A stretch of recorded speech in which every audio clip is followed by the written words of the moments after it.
Hey, what's going on, everybody? Welcome to another show. I am back with Michael. We are going to, I think, conclude this review of this conversation that he had with JRobin. This is part five of a This is the part, goal. This yeah, is the goal. hopefully this is a part five of a five-part series. So we're gonna get right into this.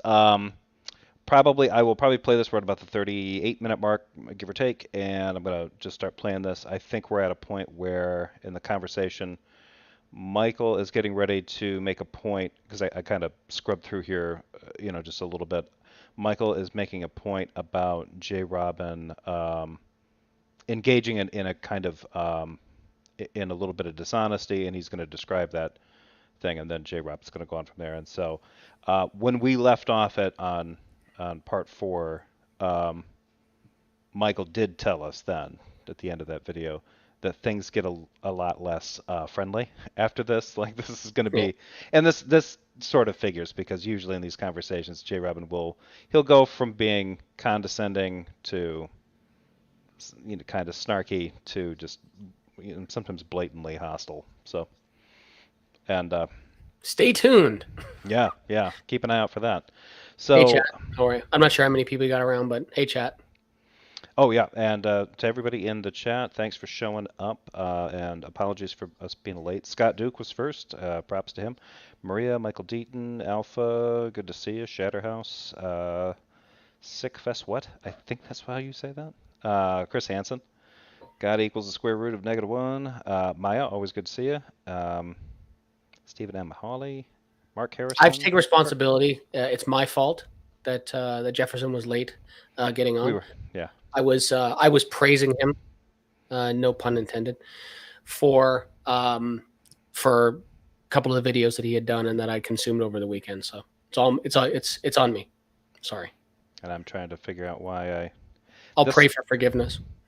I don't know if anyone else can notice this. This damn camera is flashing at me, which is weird. I don't know, and I've been trying to figure out how to get it to not make me look pink, which I've not figured out yet.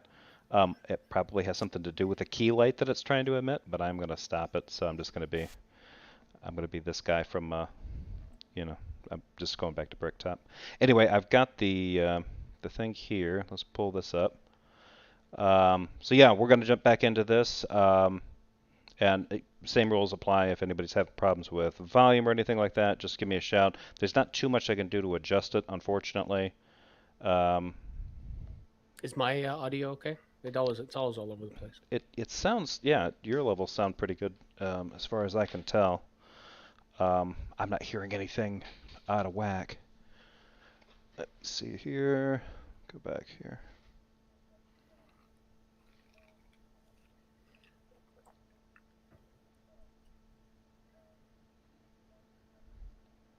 Yep. Yep. No, it sounds pretty good. Hoorah. All right. Sorry, folks, for that. Just wanted to check and see how the streaming side of things was going. Um, yeah, John Fabiano, again, a ring light. Yeah. Well, the little this it's a Logitech camera that I picked up, and it has a ring light on it. But the ring light, I thought it had more customizable settings, and it doesn't. So I don't know. I'm not entirely thrilled with it. Maybe that was why it was on sale. But it just Logitech usually makes some really good shit, so that's surprising actually. yeah, and I can't figure. I've tried it under with different lights and different things like that, and I can't get it to do anything other than kind of shoot in this pink hue. And I don't get it. It's probably going to be something really stupid, or maybe it's either a Windows setting or you know, Oh, there's your problem. yeah, I'm using Windows. Yeah, no, I admit that. No, I for doing this kind of stuff, I think it would be a lot easier if I was using a Mac. Well, with StreamYard, it's anybody's guess. It's hard to know. All right, folks. So we're going to jump back into this. So yeah, we're getting into battle royale kind of territory here. I'm going to speed it up just a little bit. We'll let this play through a little bit, and then Michael, just give me a yell if you want to. If you start, figuring out where we are once we get our bearings. If you want to lay anything out. For sure, man. Okay. All right, here we go, folks. Is the necessary non-contingent metaphysical primary. and yet you wouldn't admit it just a moment ago when I asked you what that was. So you are going to try to use these words and then smuggle in God at the last minute. And that's what's this. Throughout the rest of it, Robin, you're not being dishonest, but that's dishonest. Because the I didn't smuggle reality anything into you. I've actually been the entirely unfortunate transparent. I've actually been entirely transparent. It's actually it is clear to you. You're using this as a veil, as some no, not sort at of a all. is this this kind of typical atheist you're just subterfuge. You're just trying to make it as though you're the victim in all this, right? No, I'm Because not. it was clear to you my position from the very beginning of the conversation. I made my position clear to you, right? And so it's not an issue of dishonesty, right? In I wasn't being fact, dishonest because many I at understand. any point You throughout this understood. You understood. conversation, For one, you understood what I was arguing for. For two, you understood that my position is that God actually does exist. And you understood that I was arguing for that. So I wasn't smuggling anything in. I've been entirely and utterly transparent. You've accused me multiple times of question begging. John. I clarified. I mean, that those. I mean, yeah, I mean the question begging part is just kind of built into that argument that he's using. Yeah. So And it's funny because so for everybody, for anyone who's interested, who's watching this, I let Jefferson know. Robin and I had a part two to this shitfest. I want to say, yeah, it was Friday. not to be Friday, not to be confused with our part two, which was just exactly. only a fraction of where we've gotten. Yeah, exactly. So like an actual, sorry, I should say a second conversation. That would have been more clear. There we go. We did that on Friday. It's available if you go to if you enjoy Clubhouse. It's probably not worthwhile, but it's only about an hour long, this conversation, and I once again point out to Robin when he is question begging, and he doesn't accept that when like if he makes a statement like so, and Matt Slick does this all the time, right? He'll say because God is a necessary precondition for intelligibility. Even Matt Slick accepts that the baked-in assumption there is question begging within that statement. Robin does not.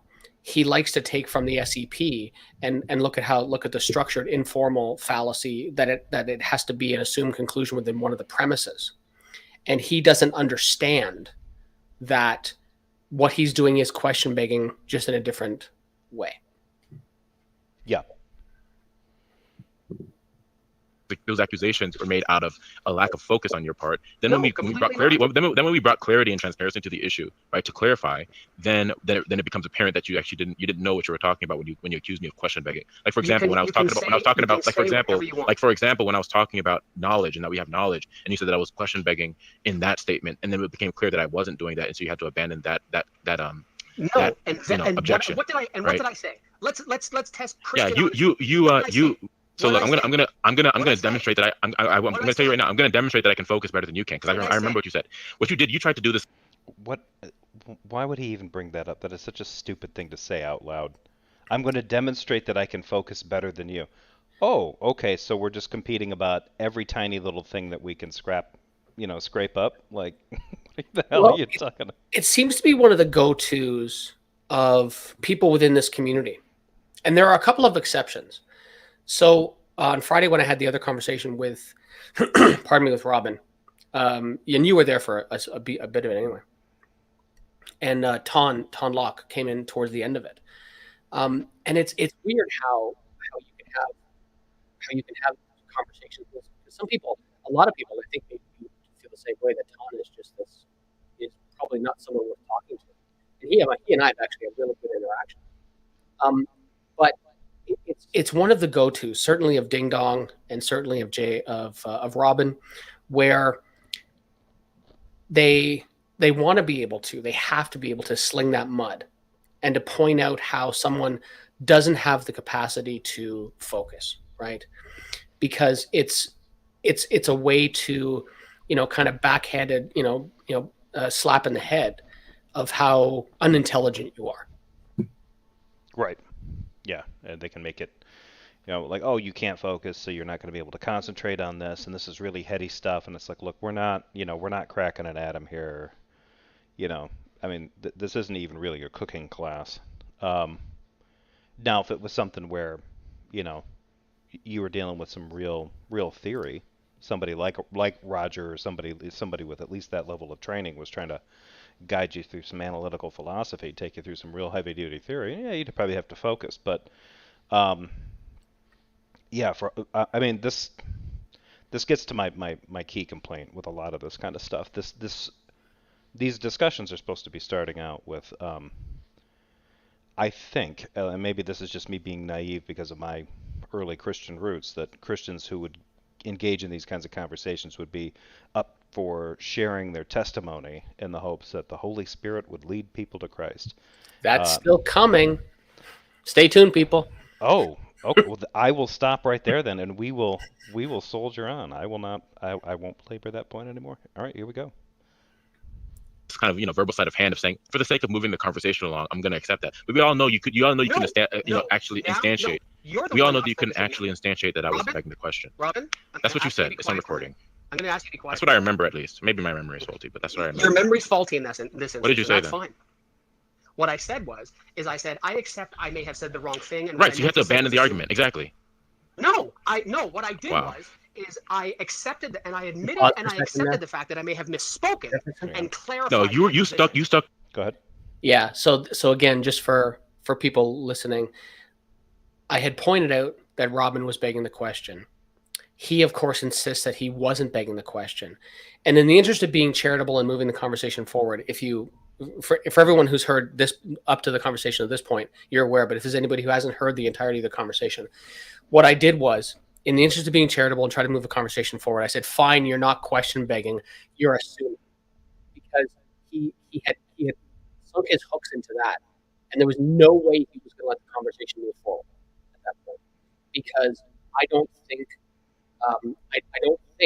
that people like that, people like David, like Robin, these people, even like if it's pointed out to them that they're being fallacious, I think that fundamentally irks them because they can't be fallacious, right? They're the solid ones. They're the ones grounded in reason. They're the ones who understand all these things. And so if you point out that they're being fallacious, then they have to derail that. They can't allow themselves to be perceived in that manner. Right. All right. Yeah, I think at this point, I mean, he's kind of hitting his greatest hits at this point. So yeah, yeah. If what you're saying is later on he's going to get more gospel-y, I'm just waiting for that to see what happens. He does it. Well, here just a little teaser. He does it by request. Oh, okay. So he asked you for permission. No, I asked him. Oh, okay. Well, that should be interesting. Yeah. Oh, and I wanted to, Daniel Cooper, I protest you keep starting these while I'm at work. My apologies, but I start some when I start some. Actually, the 7 p.m. one, this is a time that works good for me and for Michael. So tonight was fly by the seat of your pants. When did I message you, Jefferson? 3 hours ago, maybe? No, I think it was early this morning. Oh, was it? Oh, okay. Yeah. All right, my bad. Yep. I'm caught in a time warp, so I wasn't even aware I did it that early. Yeah. And Your Way or Yahweh tested by fire. I didn't get your email. I even checked if you sent it to Jefferson. Hey, how are you? If you send it to jeffersonspatchcock@gmail.com, that's my email. If you tried, I don't know, I think Gmail corrects it if you do jefferson.spatchcock@gmail.com. Jefferson, I did not receive an email from him. I didn't either. So. And if you remember correctly, when we were in that other chat, I was very insistent that he email me. I was very insistent. Well, he popped in here with my last one, and I told him, I'm like, yeah, you could. I'm like, you can email me, but it was somewhere between, are you going to debate me or am I going to serve as a moderator between the two of you? And I was like, well, drop me a line or email Michael. And he was like, nope, that's fine, that's a good idea, and that's where we left it. But no, I did not get an email. So yeah, I had forgotten until you mentioned his name. I had forgotten all about him again. But James would have been in touch too had you emailed James. So I'm referring to James from Modern Day Debate. I'm pretty sure that had you emailed James, he would have reached out to me. Yeah, they said that this morning. I did not receive it your way. Maybe In it went fact, in your spam folder. nope, just checked it. Oh, It's okay. not there. So What about trash? Oh, sorry.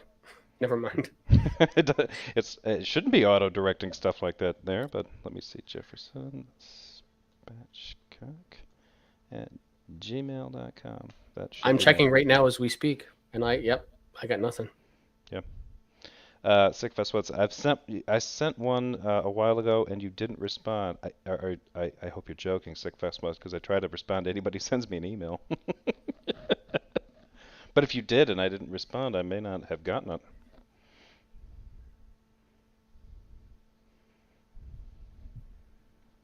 All right. Well, that's enough of that. Let's get going. What's the over/under on how many times this Yahweh dude spams your chat? What's the over/under on that? Oh, I don't know. He didn't really the last time. I mean, Okay. after I told him about the email situation, he was just like, okay. And so I thought he was going to contact you or James. So I don't know. We'll see. But yeah, I don't know if you're emailing. Well, actually, it shouldn't even matter. Gmail will take just about anything. So, all right, here we go. To that, like white on rice, even after I had made it clear to you that I was not begging the question. Yes, it is, because we were talking about it. We were talking. This is live. This is live. I can bet we were talking about this for we were talking about your objection. I won't mute you. I will not mute you, because I think that's a rude thing to do. But what I said was, and everybody can listen to this, and so I'll admit it freely now.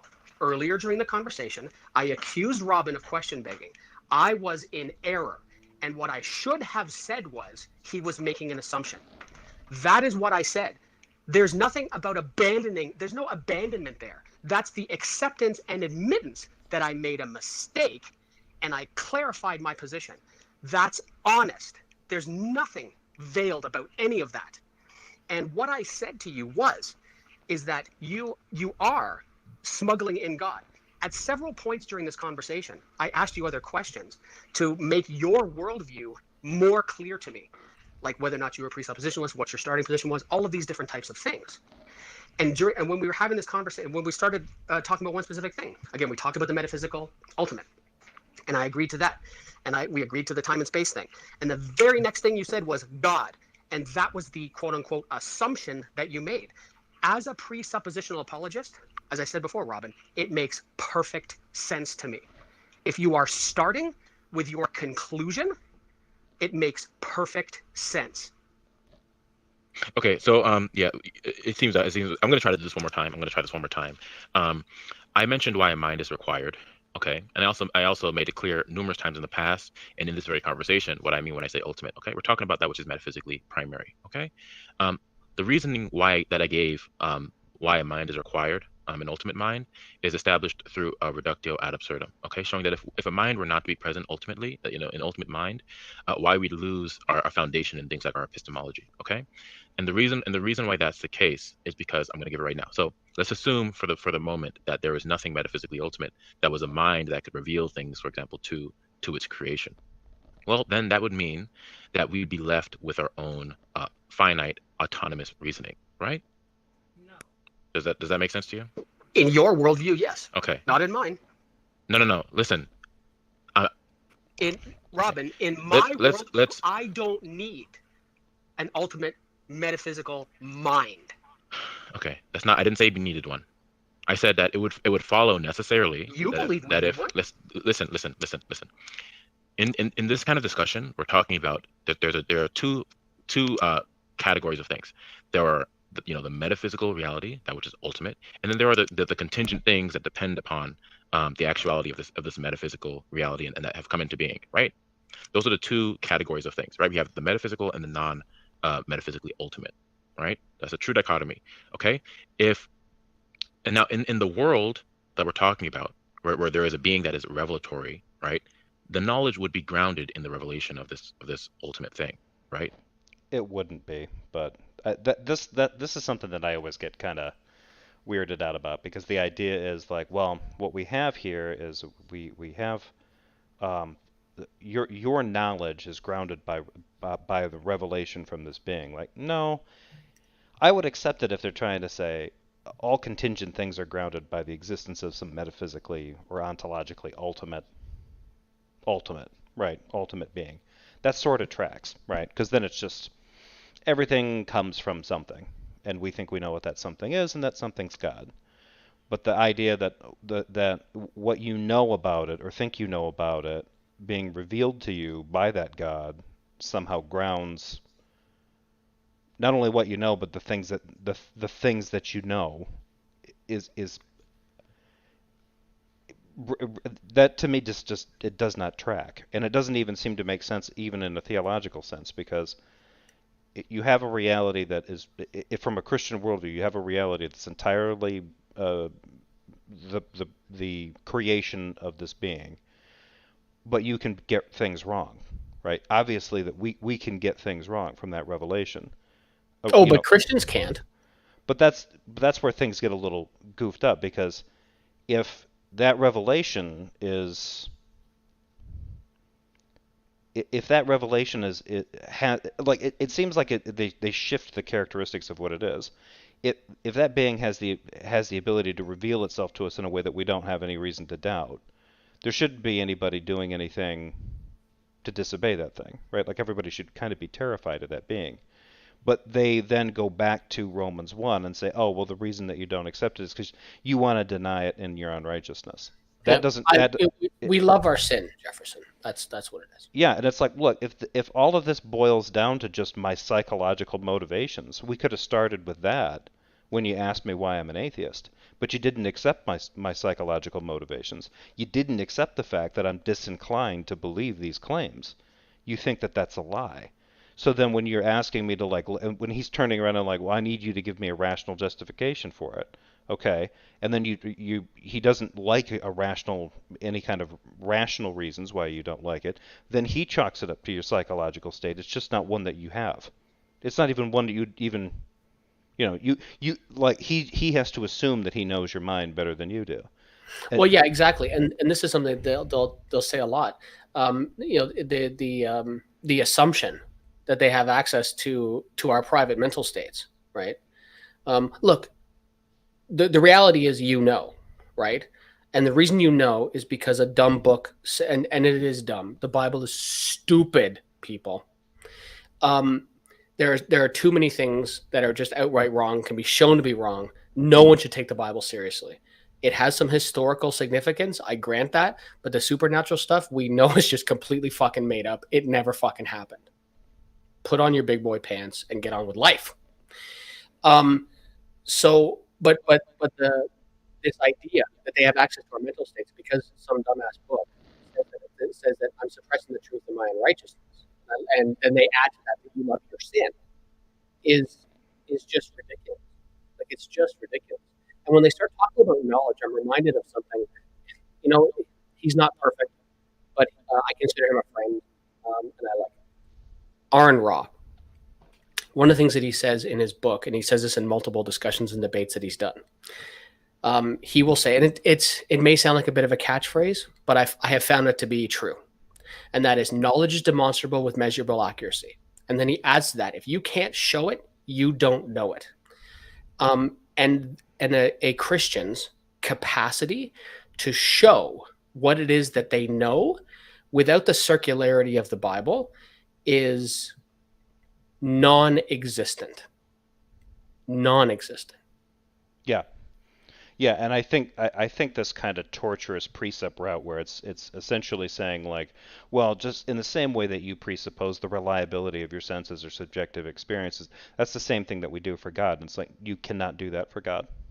No, and that is also completely dishonest for them to say that, the same thing when we're presupposing our senses. Because I've had this discussion. I've had this discussion with many different people, and I did it, in fact, with Robin. We can check. Like, yes, I assume that my senses are reliable and I can trust them to a certain degree. But we know that our senses can play tricks on us, right? But we can check in with other people and I've explained this before. You can say, you're walking down the street and you see something, and you're with a friend. You say, "Did you just see? Did that just happen? Did we see that?" What we're doing is we're checking in with another individual to see whether or not our senses are working right. So we only have to presuppose or use that as one of our axioms to a certain degree. We can test our senses. For instance, that we can go to a doctor. There's all kinds of scientific tests where they can test our senses, right? You have hearing tests, eye tests, blah, blah, blah, blah, blah, you name it, right? Eat a suicide chicken wing and see if your taste buds work. It works. Yeah, exactly. Yep. So, yeah, this is going to be interesting. I've been listening to so much JRobin conversation at this point that all this stuff is just kind of playing in a loop in my head. So it's getting harder to pick out the points. That's what the knowledge would be, because it would just be derivative of that. In a world where that's not the case, then there is nothing ultimate engaging in revelation to those contingent beings or contingent creatures. Okay, so then what we'd be left with is simply that which is contingent. That's it. That's all it would be left with, right? The created things. Okay, does that make sense to you? It makes sense to me, and it makes sense to me why, from your worldview, it makes sense to you. But you continue to use this as a dishonest. This is a dishonest. I refuse to believe. I refuse to believe that you have this level of incapability to focus. I refuse to believe that. So I can only assume if you actually focusing. No, it is. Yes, it is. Okay. It's absolutely that is. That's absolutely the issue. Before, if I step inside your worldview, that's nothing. At this point, it has nothing to do with my worldview. Okay, this has nothing to do with my worldview. Because no, it does not.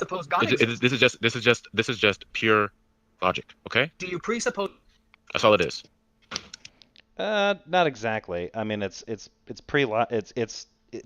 a veneer of logic with this, but a lot of this is just theological assertions, and he's trying to say no, this logic is inescapable. But attempt to explain the fact to these guys that, I mean, Floyd FP has been attempting to explain this to Darth Dawkins for years, or at least he did, and then until he gave up. Like epistemologically, we're in the same boat. Like you can't just decide that you're going to be, oh, well, we assume God in the same way that most people would just assume the sort of the cogito, there's because in the same way that you can't deny yourself without affirming oneself, that's how Christians view God. Like, neat, but that's not how that works. Yeah, it's funny. I have spent some time thinking about this, and I've read a little bit, the cogito. Tom Jump has argued this point a few times, that if there's something, because sometimes they'll ask the question, can you say anything that you know for certain? And his argument has always been, the fact that I exist. And I think he makes a reasonable argument for that. And it is interesting how the fact that the precept, they take it back to such as this basic level, basic in my mind, and I'm not a philosopher, that that if you don't start with this, like, and the funniest thing is and they go out as far, and they just say it, they just plainly say it. If you don't start with this, you can't make any sense of the world, you can't talk about facts, you can't talk reasonably, you can't assert things, blah blah blah blah. But if I fall to my knees and accept Jesus as my Lord and Savior, all of a sudden I can. Just all of a sudden it just fucking makes sense. Right. And they just nod their head. Yeah. Mm-hmm. It's fucking baffling. Yeah, because it makes you wonder, like, okay, well, not to get into that whole, like, well, what about another religion or which religion? But if you were to go through this, if you were to make whatever necessary propitiations for another religious group in order to get them to conclude the same thing, it'd be the same kind of, oh, well, if you can't count on you can't count on logic, and you can't count on your own, you can't trust your lying eyes. You can't even really trust the thoughts you have in your head unless you do and say these magical things. Those things, you can count on those. Trust me, right? Like, at that point, like, it's pretty transparent. Like, okay, this is just a con man's game. And it's funny because on my conversation with Robin on Friday, when I was talking to him, I said, are you telling, like, essentially, had we been on camera, I would have said, like, are you telling me I can't tell you this is an iPhone without God? But as soon as I say God, then I can know it's an iPhone? Like, are you fucking kidding me? Like, it's that is so just absurd, just on the face of it, just fucking whack job crazy. Yeah, and it violates that because the fact that we can have, I mean, again, that's one of those things where it's like, well, you can't justify a not God world because you'd be violating it. You violate your own non-God world in the same way that you're denying the God world. Not exactly sure how they justify that, but it's always like, look, which to me is like, yeah, well, that's why the agnostics in a much better position, which is why they have to like try to nuke agnosticism. Oh, you can't be. You can't. No, you can't be. It's funny. I don't like. I will address people the way they want to be addressed, right? If someone says they're a believer, you know, Christian, Muslim, whatever, I don't care. Fine. That's how I'll address you. Someone says they're an atheist, fine. If someone says they're just a lack of belief atheist, fine. If someone says they're agnostic, fine. I don't care. I'm not going to waste my time projecting labels onto people on what I think they actually are. Like, and this is something I think that members of the atheist community have done wrong. Right? There are those who say that, if you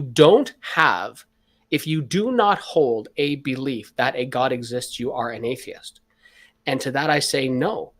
Like, agnosticism is a real thing. I'm not an agnostic.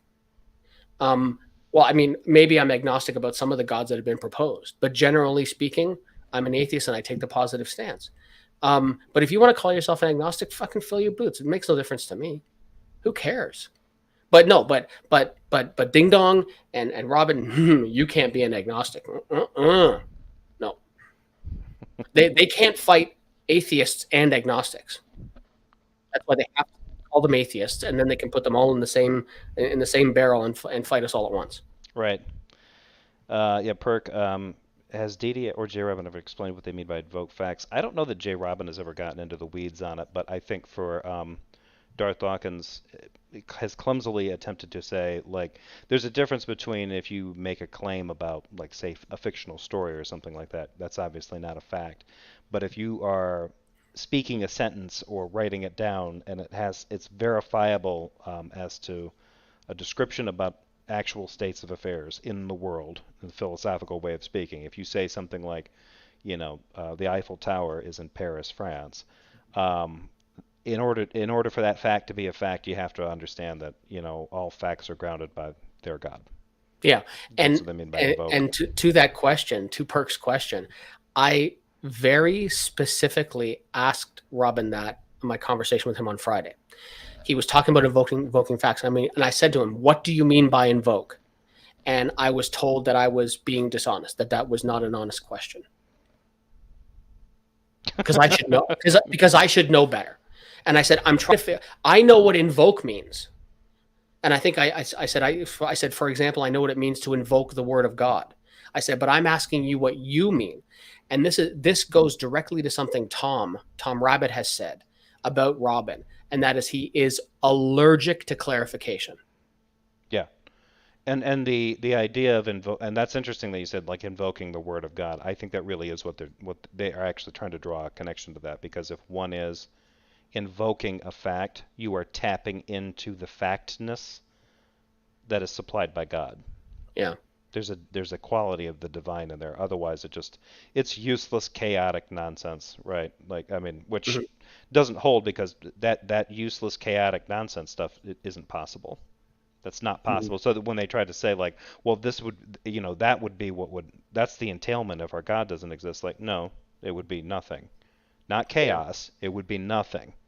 Yeah, and you have hammered that, and you've hammered that home really well now over the past, and you've said it a couple of streams now. And if anything, that very statement will keep you forever on their troll list, because they are never going to put themselves into a position where they have to answer you on that question. Yeah, no, they dislike that. It's not going to fucking happen.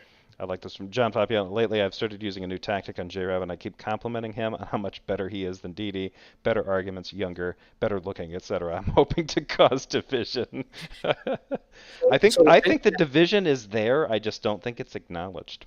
It's interesting, and so I've done the same thing, and like on Friday, like in this conversation that happened back in February, Ding Dong came into the room, and I welcomed him to stay and listen, but told him he would never speak in my club.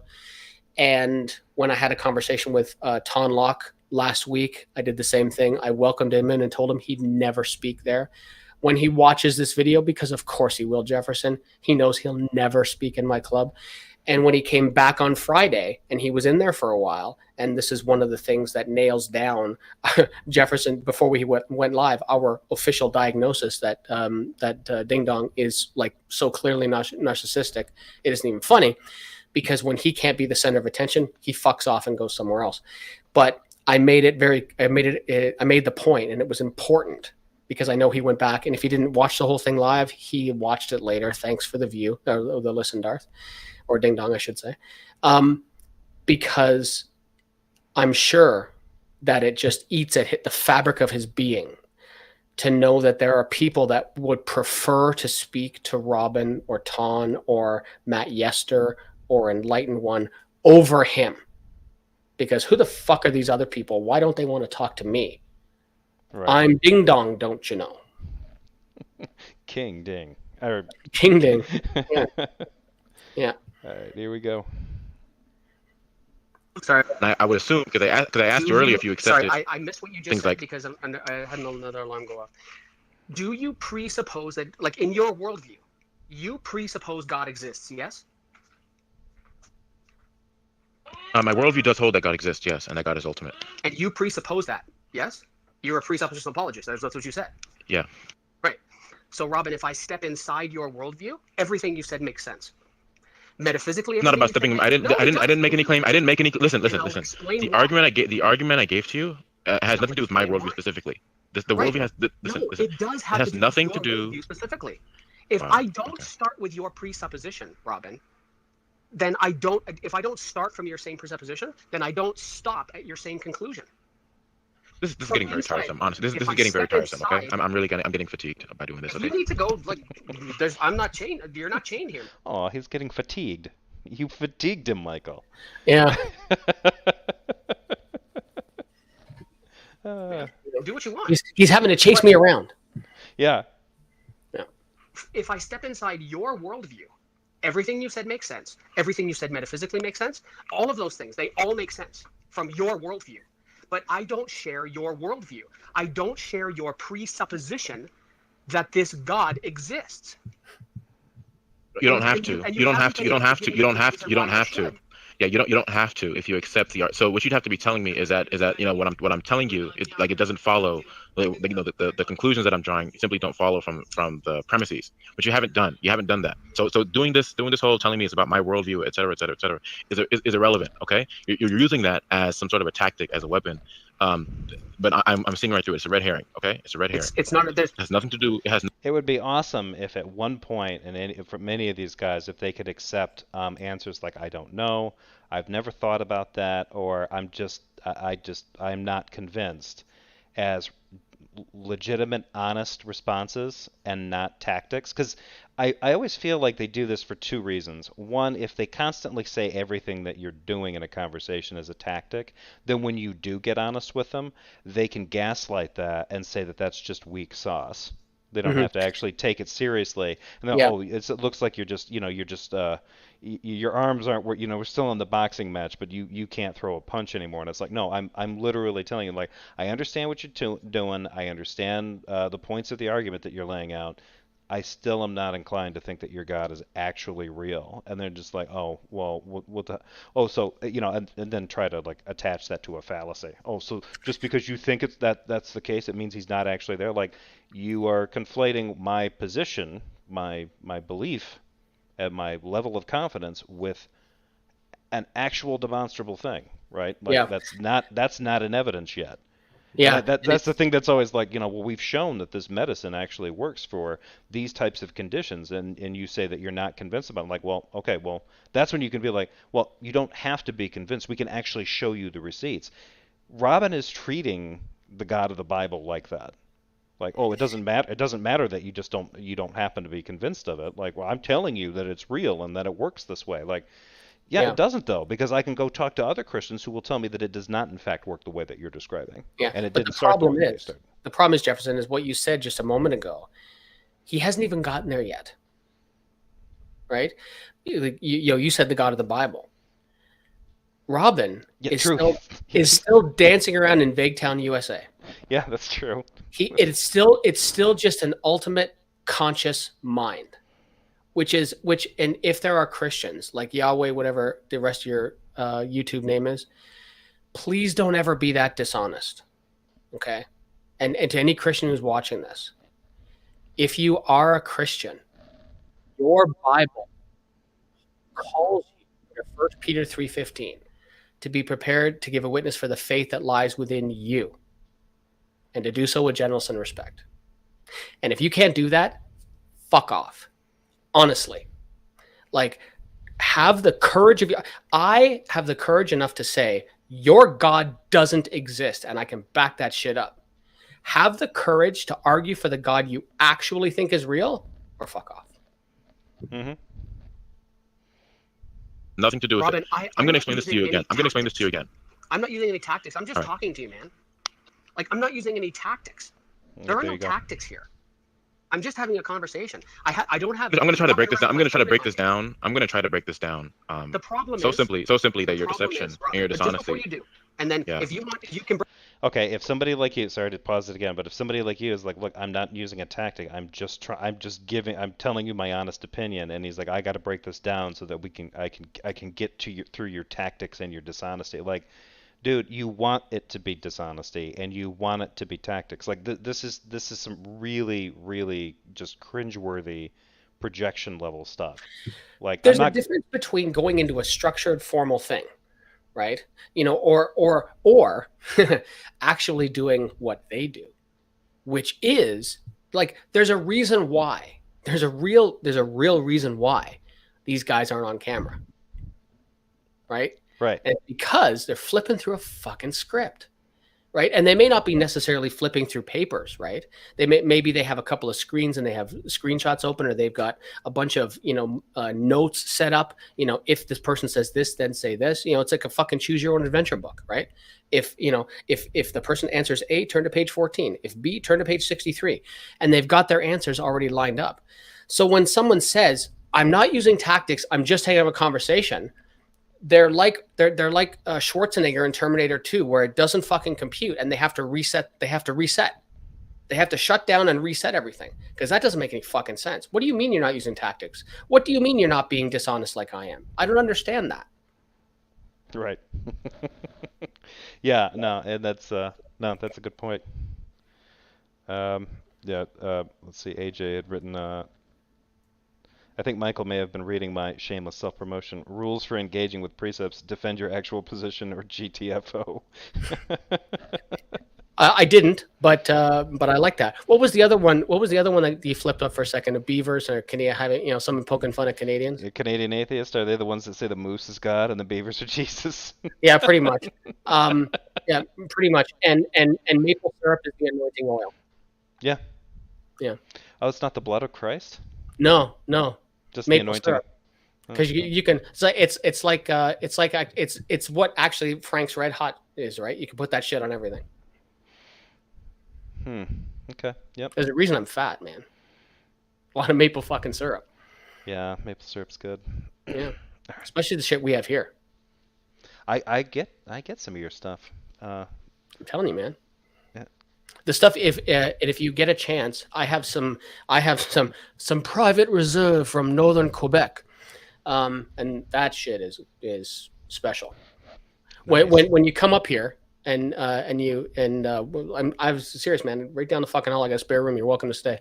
And we'll make you breakfast, and I'll give you some of that stuff. If you're lucky, if you're good, I'll let you have some of that. Otherwise, otherwise I'll just give you a fucking Aunt Jemima. But yeah, it's some special stuff. I love it when I always embrace when people poke fun at Canadians. It's so funny. I remember saying once that it was a joke. I can't remember exactly what it was, but basically, I've never heard something like that before. Now I'm gonna go to the doctor and get my feelings checked for free. You know, you mentioned Aunt Jemima syrup. I wouldn't be surprised if Aunt Jemima syrup in Canada is just slightly better than the stuff we got in the States, because I know that's the case with Oreo cookies. Yeah, see, but it's funny. There's lots of stuff. So like you also like, so you don't have things like, you don't have coffee crisp. No. Chocolate. It's a chocolate bar. It's really good. You don't have Smarties. No, we do have Smarties. Do you really? Are they the 'Cause same thing? The little fruit disc candies, chalky little No, things? they're not fruit, brother. They're just chocolate. But it's because we have a friend who lives in KC that gets us to send them Smarties. And you also can't get Kinder eggs there, can you? We can. What do you get them smuggled in from us? Yeah. I think for a while, I don't know if they actually worked. I thought Kinder was making like they would make small batches for North America that did not have the toy in them. Oh, really? Oh, it's all Yeah. about the toy, man. Yeah. Yeah. I'm a And 50-year-old child. You gotta give me a fucking toy. yeah, I mean that's kind of cool that they would put it I right still there. buy the boxes of cereal just for the toy. Inoculum fear. Damn it, Canadian Atheist is another Canadian. Quit telling our take over the world's secrets, you ass. That's right. That's right. We're going to take over the whole world with healthcare, maple syrup, beaver tails, and poutine. Yeah, what the hell is a beaver tail? You told me about that before. What is that Oh, again? so okay. So it's a dessert, right? Again, I told you there's a reason I'm fat. It's basically a pastry that's about, I don't know, you get them different sizes, maybe 7-8 inches long and about 4 inches thick, and then you just smear chocolate and candy and stuff like that on them and eat them. Okay. Yeah, that's It's basically like the Dairy Queen came out with those like dessert pizza things, like they're called Treatza pizzas or something. I think so. Yeah. Yeah, kind of like that, only good. Already. Yeah. It I'm sounds. gonna when you do come up here, we're gonna go on like a whirlwind tour of Southern Ontario, and I'm gonna show you all kinds of shit, brother. Well, I know you guys. Is it true that Southern? Well, no, we're getting way off topic. We got to get back into the video. Remind me to ask you about Jamaican food in and around the Toronto yes. area. Yeah. Yep. Yep. Here we go. Break it down, and if you want that to be the last word, I'm happy to let you have the last word. If that's what you want to do, I'm totally fine with that. Well, we've already established. I mean, the only reason we're even talking about this right now is because you've already accepted that your atheism is not rational. Okay, so I mean, my job here when it comes to that, with respect to that, has already been fulfilled. Okay, and everyone heard you make that So concession. just before, like I said, just before you do this, Michael, I would just like to I'm going say to break one this down thing. for you. No, what you're going to do right now is just let me say what I'm going to say, and then I'm going to let you say what you're going to say. And if you want that to be the last word, that's fine. Okay. There are no tactics from my side. Like I said, I'm just having a conversation with you. You have put together, and probably, I'm assuming, hopefully not incorrectly, that what you're going to do is you're going to put together what you're going to call a logical argument, and you're going to put together some premises and a conclusion, and there will be validity to what you say. But Robin, there will not be soundness to what you say, except within your worldview with a presupposition that God exists. And if I'm wrong, and you have the capacity to demonstrate that this God actually exists, I'm all ears, Robin. I am not afraid of you showing me that the Christian God exists. And remember what we said before. When this conversation ends, I'm going to go away and think about this. And you might convince me that there has to be a God. Go ahead. And if you want this to be the last word, just say at the end of it, say I'm done, and you have a couple closing remarks, and that can be it. That's totally cool, man. Yeah. It doesn't have to be the last word, but yeah, I just want to I'm going to make this. At least I'm going to attempt to make this as clear as humanly possible. Okay. One second. Yeah, sorry for people that have their hands raised. I'm back. I'm probably still not going to.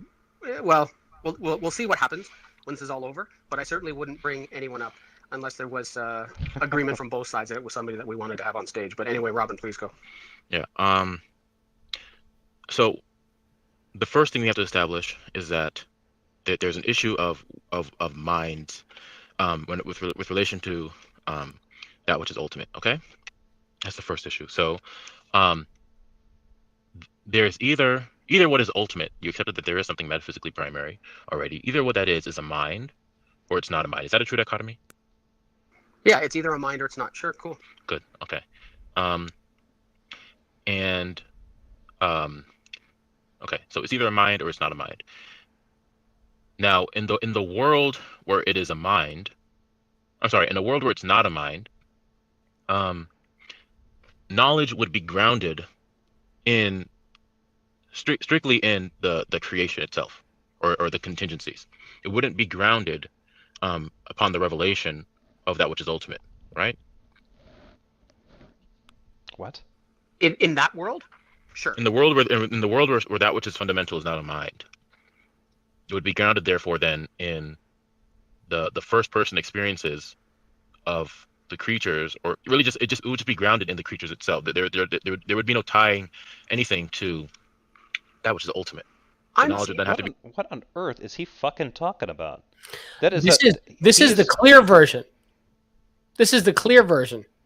Clear as fucking mud. Because what he's talking about is essentially like, oh well, if you have this thing that creates everything, that's responsible for all this stuff, well then the world nothing's grounded at all, because you just have creatures experiencing this stuff in some haphazard fashion. That is exactly what you'd expect in a fallen world of sin, JRobin. Yeah, it's interesting. It's interesting that they say that, but it's funny how certain Christians will say, it's like if it's not for like if it wasn't for God grounding everything, right, then it would just be it would be like Bill Murray said, dogs and cats sleeping together, total anarchy, right? That that there would just be totally random shit happening all the time with no rhyme or reason. And on Friday, when I had my other conversation with Robin, I'm like, for me, reality is enough, right? That reality is enough. And Ding Dong often says, what he'll ask the question, what is it that makes that makes things possible, or that things can be or can't be, possible or impossible. And I'm like, well, reality does that, right? I would love to fly, right? Short of LSD, it's probably not happening, and that would only happen in my mind. It wouldn't happen actually, right? And physics is the limiting factor, right? Physics, that thing that exists within reality, that is the limiting factor. That is what dictates what can and cannot be. That does not make sense to Robin at all. If it's not God, Jeebus, and the Holy Babel, fucking all bets are off. Yeah, it just doesn't make any sense. It kind of makes me wonder if like he's one of these guys that like, oh well, it could just transform and become something else overnight. Like, could it? Like, I mean, it's like JRobin was like some minister got a hold of him and gave him like the described the problem of hard solipsism to him, and he had like had some kind of like fever dream about it. He was so worked up over it, and now he's so desperate to avoid anything like that. Like, no, it has to be the case that there is an ultimate overarching supermind that is dictating everything that happens. Otherwise, everything is chaos. Like, it's not enough. Like, so when I'm saying like, yeah, no, the entailment of a not God world based on the way you're laying things out is an absence of anything. It's not order versus chaos. There wouldn't be anything to be chaotic. But now it seems to be now, and I wouldn't mind this if they did this. Well, no, it has to be okay. You have an ultimate that gets you something rather than nothing. It's a mind to make sure that something isn't a whirlwind of crazy horseshit, of just whimsical insanity. And that part is not something that they argue for. They just assume all this stuff is like it would be one thing if you just wanted to kind of put like put a little put a pin in that part where like why is there something and nothing, and does it possibly come from one singular thing? Okay, maybe we could talk, you could theorize and speculate about that until for forever, right? Mm-hmm. Without really knowing any better. But this he's really certain about. If there was just an ultimate, some pantheistic ultimate, then the only thing that's grounding anything are just the subjective experiences of some of the living things that are in that world. Yeah. So what?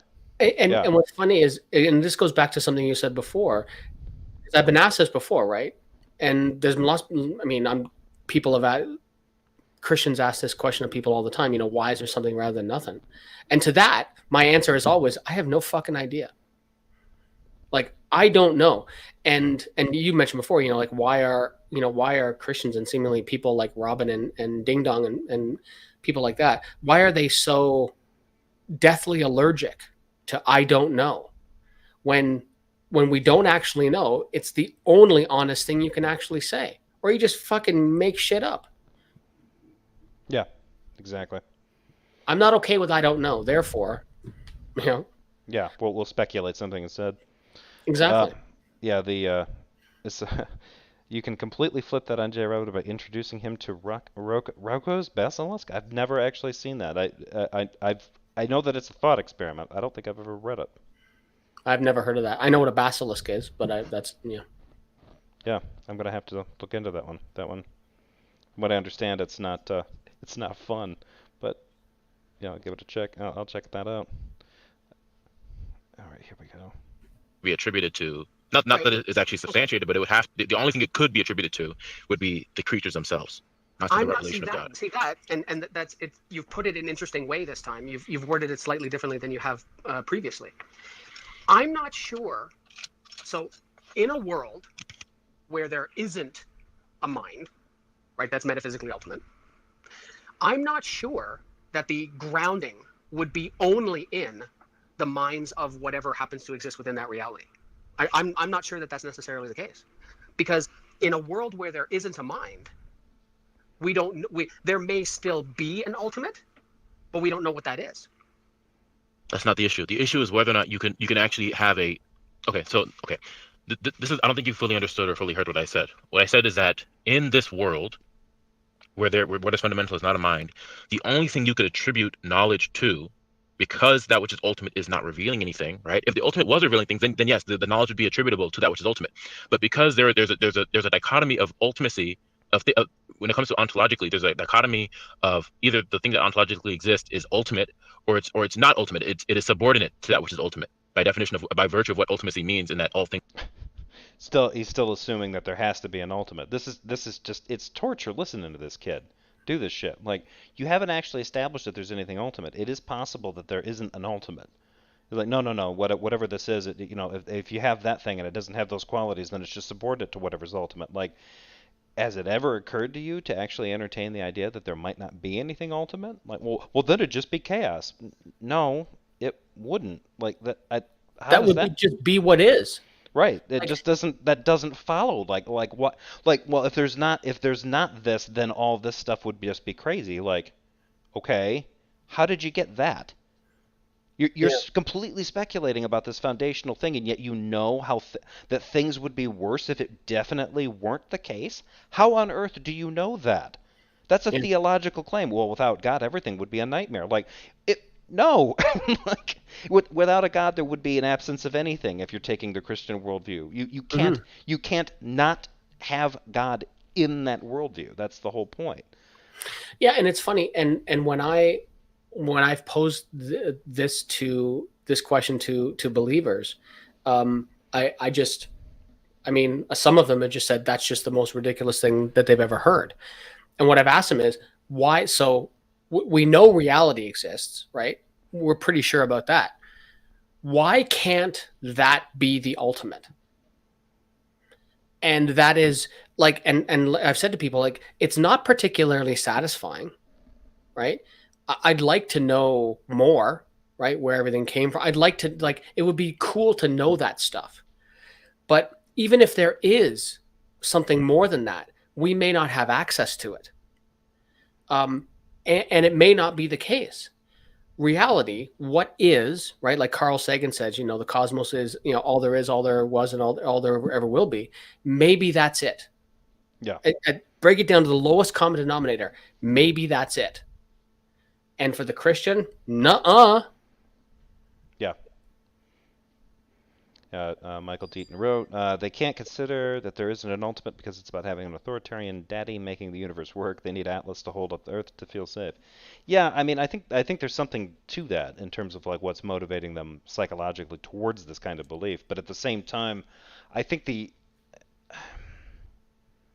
there's something else going on too, because I think that sometimes some of these, the evangelicals, they always get a little ticked off if somebody says, oh, it's my sky daddy or my authoritarian this or something, Yeah, but and it's even like if yeah, it might be flippant to say that, but at the same time it's like, look, all I'm hearing from you is that the boss has to make it so, because if there isn't a boss, then everything is just nihilism. Like I don't yeah, know, yeah. I don't know why the presence of the boss removes the possibility of nihilism. And what's funny is, and I've said this before as well, it's even if you needed an ultimate, why anyone would want it to be the racist, sexist, homophobic, masochistic fuck that is the Christian God is beyond me. Well, Um, and even if you I don't can want to come use up them, with way better gods. why would you want a relationship with a god that's the same as a Bronze Age uh, suzerain state? Where you literally have the guy show up with his army and say, and run an ancient protection scheme on you. You Yeah, know, exactly. where, That's an awful light, and that's an awful nice province you got there. Be pity if anything happened to it. exactly, yeah, and that's the whole Yeah. thing. And then it's like, okay, once you make that agreement with him, like, I hope, did you like that building? Because you're going to tear that down and replace it with a great big statue of gold made in my likeness. And by the way, where's all your gold? That kind of shit. Hmm. Like, and the Old Testament God, the way it actually kind of runs its game, is very similar to that. And you'd expect that from people that's what they thought in terms of like an authority, a greater power. That's how they that's how that they would describe it. That's how they personified this being. How is JRobin personifying his God? It's just whatever is past the frontier of what people can understand about philosophy.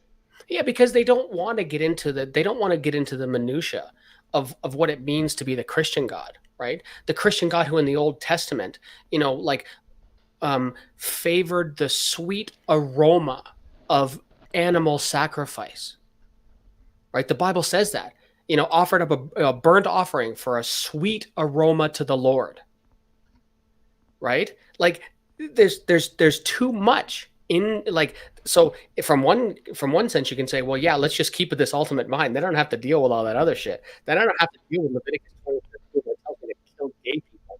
Then I don't have to, deal with it. It says that the New Testament where Paul says, "Don't let a woman speak in church," or if she has a question, ask her husband at home in private, or stoning people, or the story in Second Kings where a prophet of God gets butthurt for being called bald and calls down calls down on God and sends out bears to rend children into pieces. They Uh, were teenage thugs, though. I mean, it was sorry, probably a gang. it was a roving gang. It was Yeah, right. probably a gang. I actually had that argument made to me once. Oh That yeah, it wasn't kids, that it was actually a gang. I it was actually had that argument made to me once. it was violent youths. Yeah, I've had that made too. Yeah, Yeah, it's like, like fuck off. y- Like those are the type of apologetic backflips that just make me giggle, yeah, honestly. yeah, exactly. All right, here we go. things that derive, all the other things derived from that which is ultimate. Okay, so there are two things. There are two categories. There's that which is ultimate, and then that which is contingent upon the ultimacy. So That's a okay, true dichotomy. sure. Why? Okay, so Why so then so can't then hold on. hang on? Just one clarifier. Just one clarifier. I don't know that that's a true dichotomy in that sense, right? I should say, a dichotomy, right? Because the idea that you have a dichotomy would be you have an ultimate or you don't. Yeah, Um, that to be direct negations, right? yeah, this idea that you have an ultimate and then you have everything that's dependent upon it, like that has to be the case, because that's a dichotomy. Like, I don't know if that actually, I don't know if that's actually the case, because um, you could have different characteristics of whatever you called that. So in his mind, he believes you have an ultimate thing, and everything else that exists external to it exists as a product of it, right? It's still contingent upon that thing's creation act. But I've asked him this before. How do you know the difference between this ultimate being? How did you come to make the distinction between those things being contingent upon it rather than those things just being it? The Bible. Right. And that's the That's only all they thing. got. Yeah, the only thing they could do is maybe appeal to some scripture someplace. But it's like that idea that like, oh well, it has to be an ultimate, and then this stuff has to be in relationship to it, otherwise it ceases to work. Like, I don't. That just seems like you haven't really given a lot of the alternatives thought, because there's pantheism and panentheism, which you can have an ultimate, but things can go very differently for you. Now he wouldn't like those ideas because he doesn't like the notion of, well, the implication that there's a mindlessness going on, but even that's not direct. He just pretends, he just insists that it must be. Well, oh, well, pantheism, no, there's no mind, so there's no personality, so everything falls into chaos. It's like, just because pantheism, you know, I don't know that every flavor of pantheism assumes mindlessness in that ultimate. But anyway, that's a long. If it ain't Jesus, it ain't shit. Yeah. I guess that's the easiest way to do it. Why can't it be the case that the ultimate thing isn't like what has Hello? to be a mind? I'm breaking that down for Okay, you cool. right Yeah, now. that's But right. we have to get. I'm going through this extremely slowly. Oh, man, go. For the sake of clarity. Okay. So in this world, that which is ultimate is not a mind. Okay, it's not a mind. Then it's not a mind, therefore it cannot reveal things to you. Then what we're left with, knowledge can only be attributed to the non-ultimate things through some sort of process where the non ultimate things are said to be gaining or coming to knowledge of certain information. I don't have a problem. Because the ultimate is not revealing things. Yeah, because right? and sorry, so that's what I meant. Okay, so as a point of clarification, perhaps I was unclear in what I said. Perhaps it's the case that whatever's ultimate isn't a mind, so it can't reveal, is what I meant to say. Okay. Exactly. Right. So I mean, I understand that I understand that that's fine. Right. Okay. Okay. So look, if that's the scenario that you're in, right, it's not a mind, then exactly what I said earlier is the problem that you end up running into. Knowledge is simply, you attribute it to that those things which are creaturely in nature, not to anything that is ultimate, not to anything that is ultimate that is revealing itself. Okay. Which is exactly what we have. And it's exactly what you have in Christianity. You absolutely need that in if you're going to assert certain aspects of a fallen world in your theology. I really don't know where he's going with this, because this is the first time I think I've heard him be quite this blatantly bad at this aspect of this. Because I mean, maybe there's something to this in some of Bonson's writings, or maybe even some of Van Til's, but this is flabby as hell. It's like, look, if the whole point of this is, well, if we don't have some kind of if there isn't some kind of correspondence going on between essentially the ultimate mind and our minds, we wouldn't have any real way of knowing anything for real. And that to me just does not make any sense, because part of the point of our kind of miserable human experience, and the reason that we have to take God, quote unquote, on faith, is, and the reason that that's sort of virtuous, is because you're clinging to something as a hope, right? There is something in that that is a recognition of a real human weakness, at least in terms of our epistemology. It's not often granted. It's not often recognized in different, for most believers. But I think some theologians probably pay attention to it and talk about it a little bit. Not loudly and not a lot now, because too many of them are wrapped up in pulling these kinds of tricks. But yeah, what he's getting into has implications on theology that I don't think he totally understands. He's going off into the weeds a little bit here, but it's my fault because I can't focus. Oh, right. Yep, I forgot that's where we were when this kind of started, right? Yeah. It's all on me, brother. Okay. Well, let's see what else you get him to say. Because this is interesting. I mean, he definitely is fatigued because this is not a great. Well, we're over 2 hours now into this conversation, and yeah, so I think yeah, I think you're right. As somebody said earlier, he should get up and do some jumping jacks. Maybe he doesn't get so tired. Yeah. Yeah. So when you say something is a fact, you cannot establish it to be a fact because that which is ultimate isn't actually ground. You don't have access to that which is ultimate because it's not revealing it to you, right? The only thing you're left with is your own autonomous, pure first person. No, you can't be without that. That makes no sense. That whether you are without an ultimate or with an ultimate, you still are left with like he would have to demonstrate why the revelation thing is somehow going to make your subjective experience more reliable than it ordinarily would be. And I don't think he can. The only thing he could say is like, okay, if someone points out the normal unreliability of human epistemology, he'd be like, yeah, and that's with God's revelation. Imagine how much worse it would be if it wasn't. Like, okay, so without your divine revealing ultimate mind, kind of like beaming the coherency into our subjective experience, collectively and individually, everything would just descend into madness without God. Yep. That doesn't sound possible either, because again, that's a weird entailment. Like, well, without God, you'd go mad. No, without God, I'd just poof out into non-existence. So again, there's this weird it's this weird mechanistic way of describing this whole thing. Like, well, here's what would happen if you didn't have God. Like, I don't understand why he doesn't just stick with the fact like you can't have anything without God. It really should just be that simple. The fact that these guys have stretched this thing into epistemology is just to justify them telling anyone who's not a believer that they're wrong. That's all they've done this for. Like, no, you're wrong, and I can explain it in this convoluted, creepy fan theory that some Christians came up with. This is why you're wrong. Yeah. Like, no, they can explain it this way, but what no one, not once, not any time, not ever in the history of history, is show me or show anyone how it is the case that what they believe is actually true. Yeah. And spoiler alert, because it's not. Yep. Just as reasoning. All right, you cannot reason yourself out of a cardboard box in that worldview. Okay, let's assume for a second. You understand?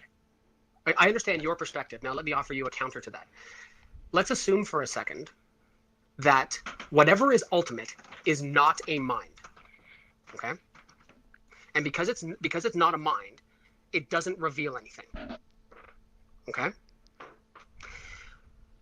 So there's something that's ultimate, and maybe we don't even know what that is. Okay? So it's not a mind, so it certainly doesn't reveal.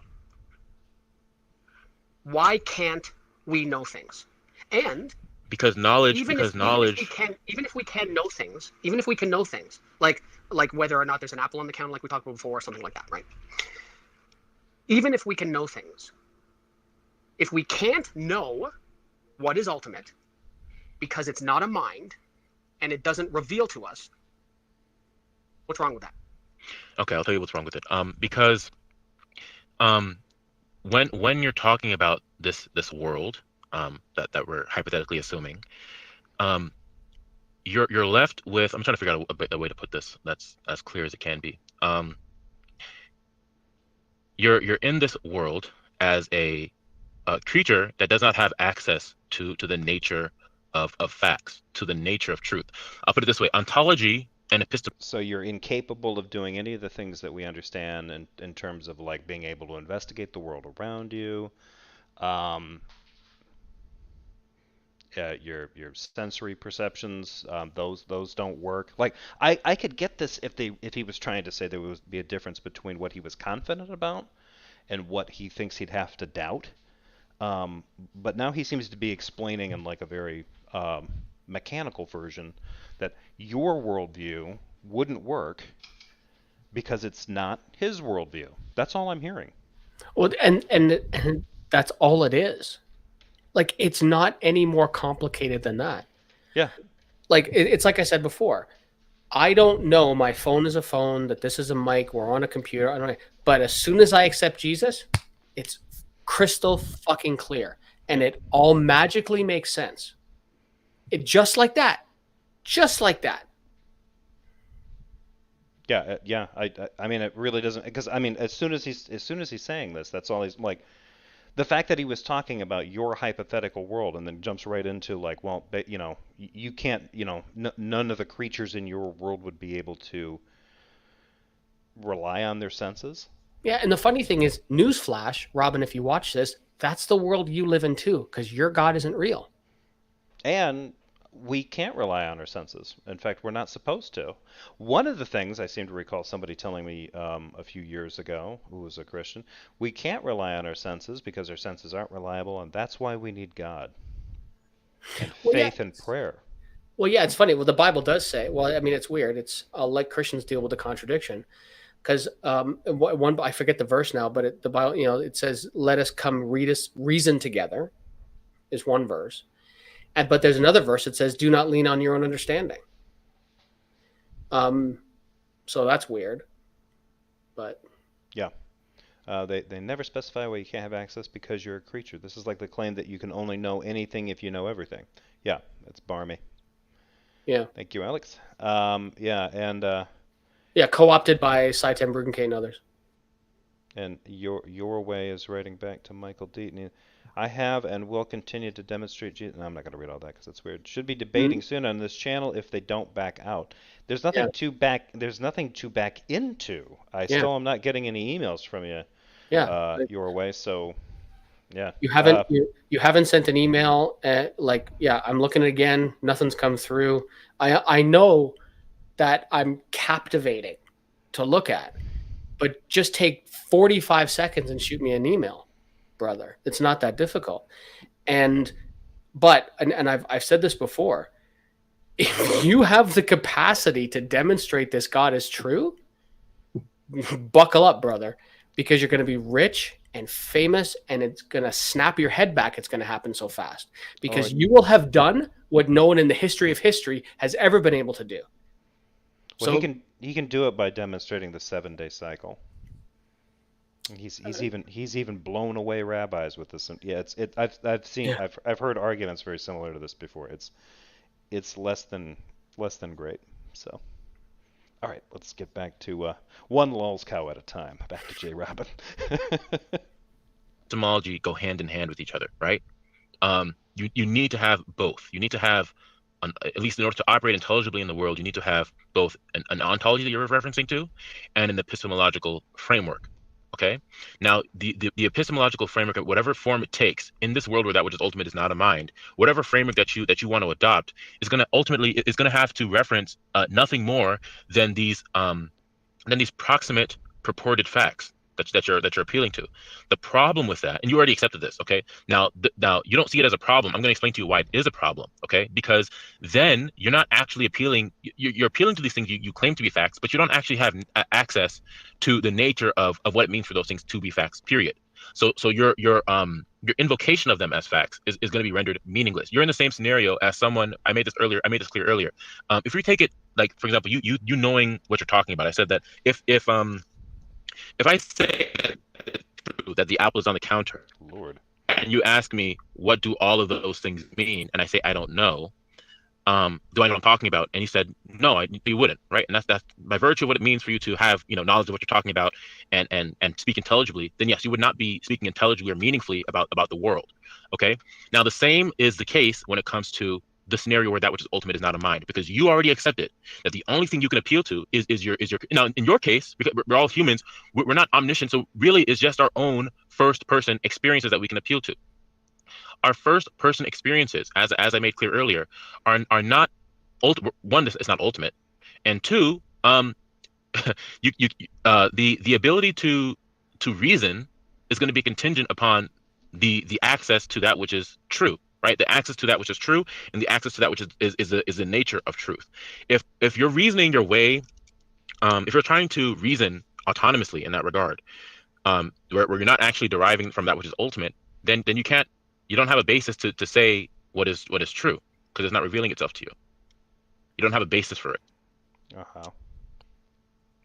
Okay, that's interesting. So here's a okay. So what if? Do you accept that first of all? No, but I'll tell you why. Okay.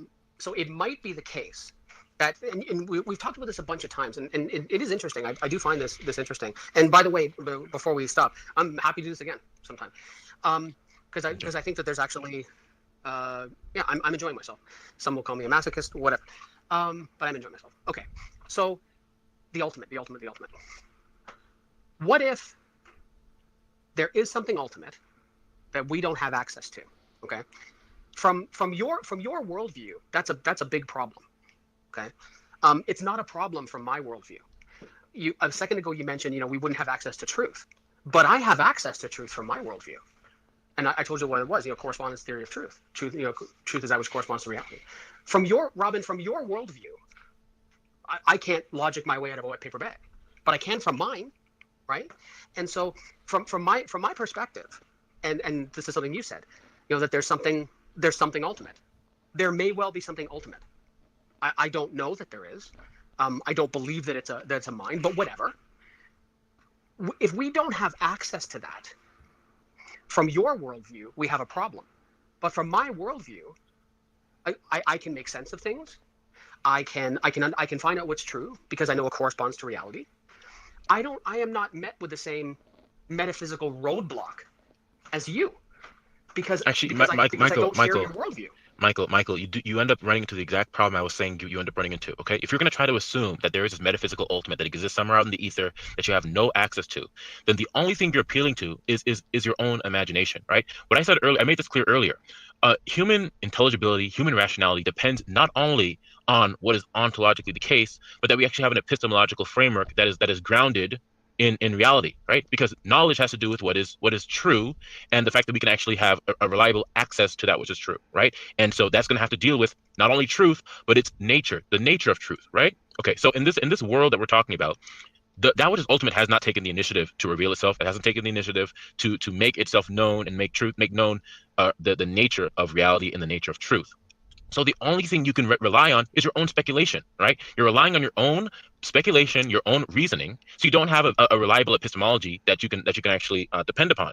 The only thing you have is your own first-person experience, your own raw, pure. Which is revelation from God. So now he's trashing the very thing that he needs in order for God to make sense. This is fascinating.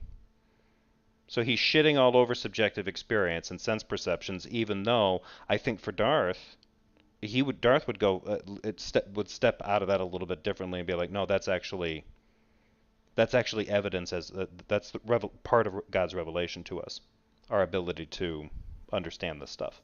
Well, everything is evidence for God. Right. So, but the fact that he's like, all you have is this. That's all you have anyway, and that's supposed to be evidence enough. That's the point of the precept thing. Like, JRobin is in rougher shape than I thought. Well, and it's funny because like in Romans 1, right? The truth has been the truth is made. I forget the exact wording, but the truth is made clear because God has made it clear, right? Everything, right, is evidence, from the things that have been made, so that I am, you, and all of us other heathens are without excuse. So yeah, it's it is a problem. What Robin is doing right now is a problem. But again, it's my fault. So. Yeah, it is. I mean, you confused him and you fatigued him. Yes. You fatigued horribly him. Fatigued. Your reason alone. That's all you have. Right? Am I right or am I right? Yes, you're right. Good. So let's put your reasoning to the test here. Let's put your reasoning to the test. Now let's put your reasoning. Robin, Michael, please let me finish. Okay. But that reasoning was enough to get JRobin to conclude that a God was necessary. Without being rational, he just assumes that, in the same way that you assume that your rationality is reliable, I'm assuming that there's a God. Neat. Okay, but you used your rationality and your reason to make that assumption. How reliable is that? It's virtuously circular. Right. Yeah. Thumbs up. Yeah. Finger gun. Yep. Sure. I'm not okay with just giving you a yes answer. Okay. I would like to further explain myself. That is a massive problem from your worldview, but that's not so when you talked about epistemology and ontology, okay? So ontology, the dealing with the very nature of being and how things are like, my not knowing the ultimate, like I said before, and I admit it, there might be something out there that's ultimate. I don't know. When I think about science, I think also maybe sometimes energy is ultimate. I don't know. I've thought about this, and I'm not sure. Okay, but how I come to knowledge using my theory of truth, correspondence theory of truth, I can come to knowledge. I can know there are things that I can know from my worldview. I understand that from your worldview, if I don't have access to a mind that is always truth revealing and revelatory, that is catastrophic. But it's not catastrophic to my worldview. And I understand that when you look at me and I say the things that I say, you're like this dude can't make sense of anything. But it's because we're looking at it from our respective worldviews. And I've been charitable enough, Robin, to say that if I step into your worldview, everything makes sense. Robin, every single solitary thing you said makes sense. And what I'm curious about, and then please go back to your answer, is if you could be charitable enough to step into my worldview for a moment and look through those lenses for a moment and see, even if you don't agree with it, even if it's only as a fleeting act of charity, to see that from my perspective, from my worldview, not knowing the ultimate nature isn't a problem. Now, please, I'm sorry. Well, please. Yeah, and that's always going to be the problem for JRobin, because he thinks he's won. He thinks he's won some kind of weird epistemology lottery, and he can't give it up, and so he can just keep walking around at anytime somebody talks about an alternative. It doesn't matter that some of the apologetics he's learned are like, well, no, actually engage with the non-believer and concede that they have a worldview that's unique to them, and then you can compare notes and then talk about how yours is superior. And like, he doesn't even do that. He's just, No. like, I mean, he kind of initially starts to, and he's just like, well, it doesn't have my God in it, so it must be wrong. Like, okay, Yeah. do you understand that that's not a rational position. A rational position, when this is like, if you wanted to say this is the best explanation that I've ever heard, and so I as far as I'm concerned, this seems to be a good one. Okay, are you open to what might be a better explanation or a more convincing explanation? If he says no, that's not a rational position. Now, in his case, he'd say no, because there isn't one. I know this one is. Well, if he knows that that's the best explanation, he needs to demonstrate how he knows that. And he can't. Yeah, exactly. And this is where, it's like, I think at the root of it, presuppositional apologetics is, it's like religion's answer to a fucking participation trophy. It's, yeah. Yeah. I know you don't watch the side chat, but Your Way or Yahweh, tested by fire. There should be a colon, I think. Your Way or Yahweh, tested by fire, the new young adult Christian series. He's being kind of weird. And this surprises you because? Well, I think he's asking somebody to kind of dox a little bit about themselves. He's asking somebody, what university did you get your degree from? Why don't you just ask if they have a degree? Why do you need to know where they got it from? Who's he asking? Or is he asking me? Or no, he's asking Michael Deaton in the chat. Oh. So. Oh, Michael Deaton gave it. Okay. There you go. Good for you, Michael. Yeah. Maybe they should compare CVs. Well, I mean, it's University of Kentucky, so that's one of those Satan schools. So. Oh, is it? Oh, okay. Yeah, I think so. Well, you know what it isn't, right? It isn't the tricked out double wide in the desert where Kent Hovind got his doctorate. What the fuck's that? Patriot University. Patriot University, yeah. Have you seen the picture? Just Google Patriot University. It is a tricked out double wide in the fucking desert. I shit you not. I should check this out. Let me get this playing again. And even according, the problem is that the whole thing is that I'm doing a critique internally. So according to even your own worldview, you wouldn't have a basis for knowledge. That's what I'm establishing here. You may think that you do, but I'm trying to establish why that's not the case. Now, you told me that you weren't lying. Those pictures do not disappoint. Wow. Giddy up. I fucking told you. I told you. I am gonna make this. I don't know why, but this just, oh my God, the website's even better. It's like a cross between the old Space Jam website from 1999 and Fox News. It's perfect. I'm gonna see how much they cost for tuition, and I think we ought to do a GoFundMe, and we can send JRobin there. I'm only interested in making him a weaker apologist. I have a feeling that the Patriot University will do it. Yeah.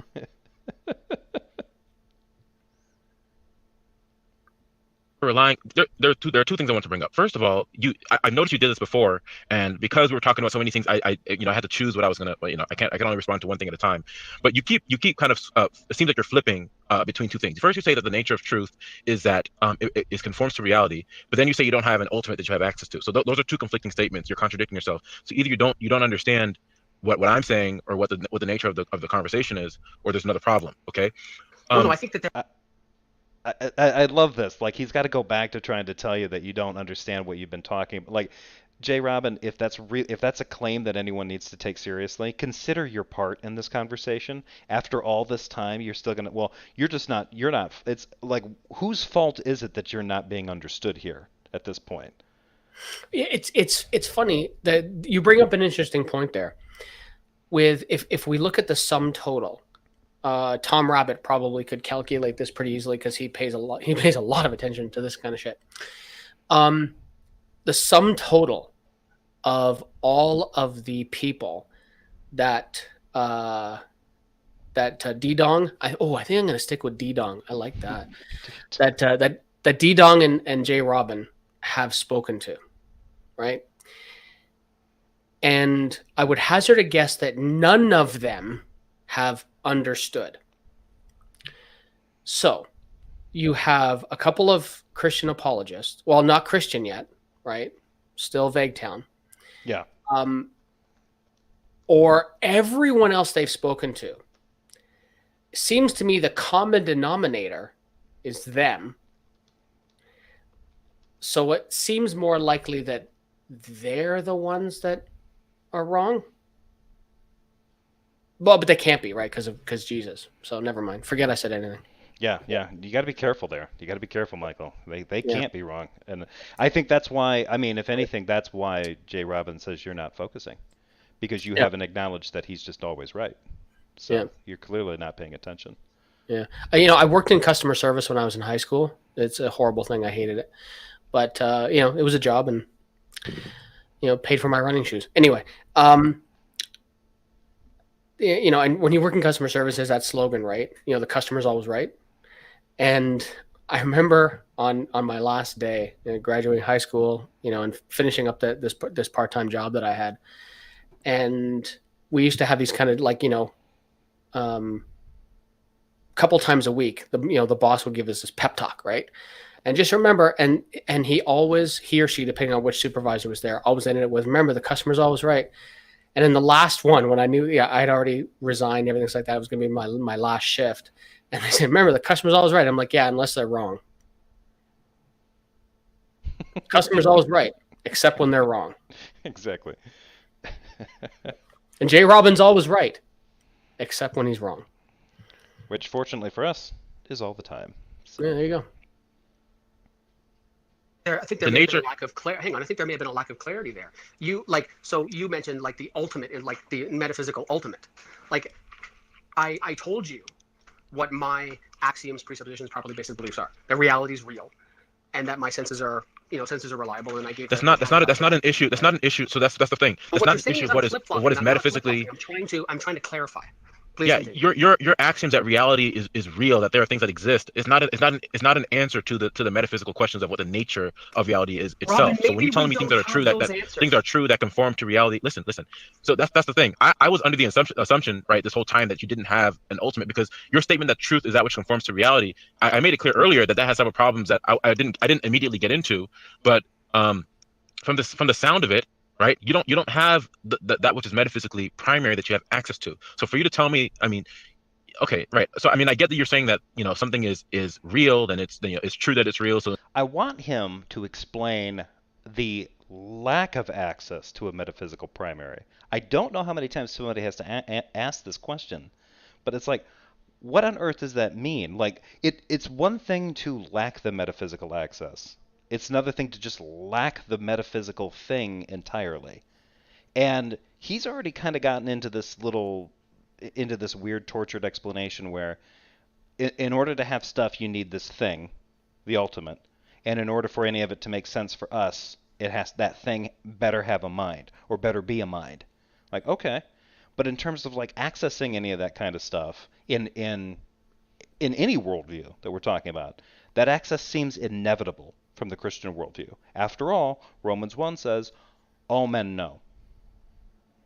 At least and God is revelatory, right? Even Robin and Didong will. I'm liking that more and more. Will say they have a revelatory epistemology. Yeah, right? It has been revealed. Yeah, everybody has access to it. Yeah. So and this notion that like, so if it's been revealed to us, but some of us can suppress it on our unrighteousness, that gives us kind of a superpower.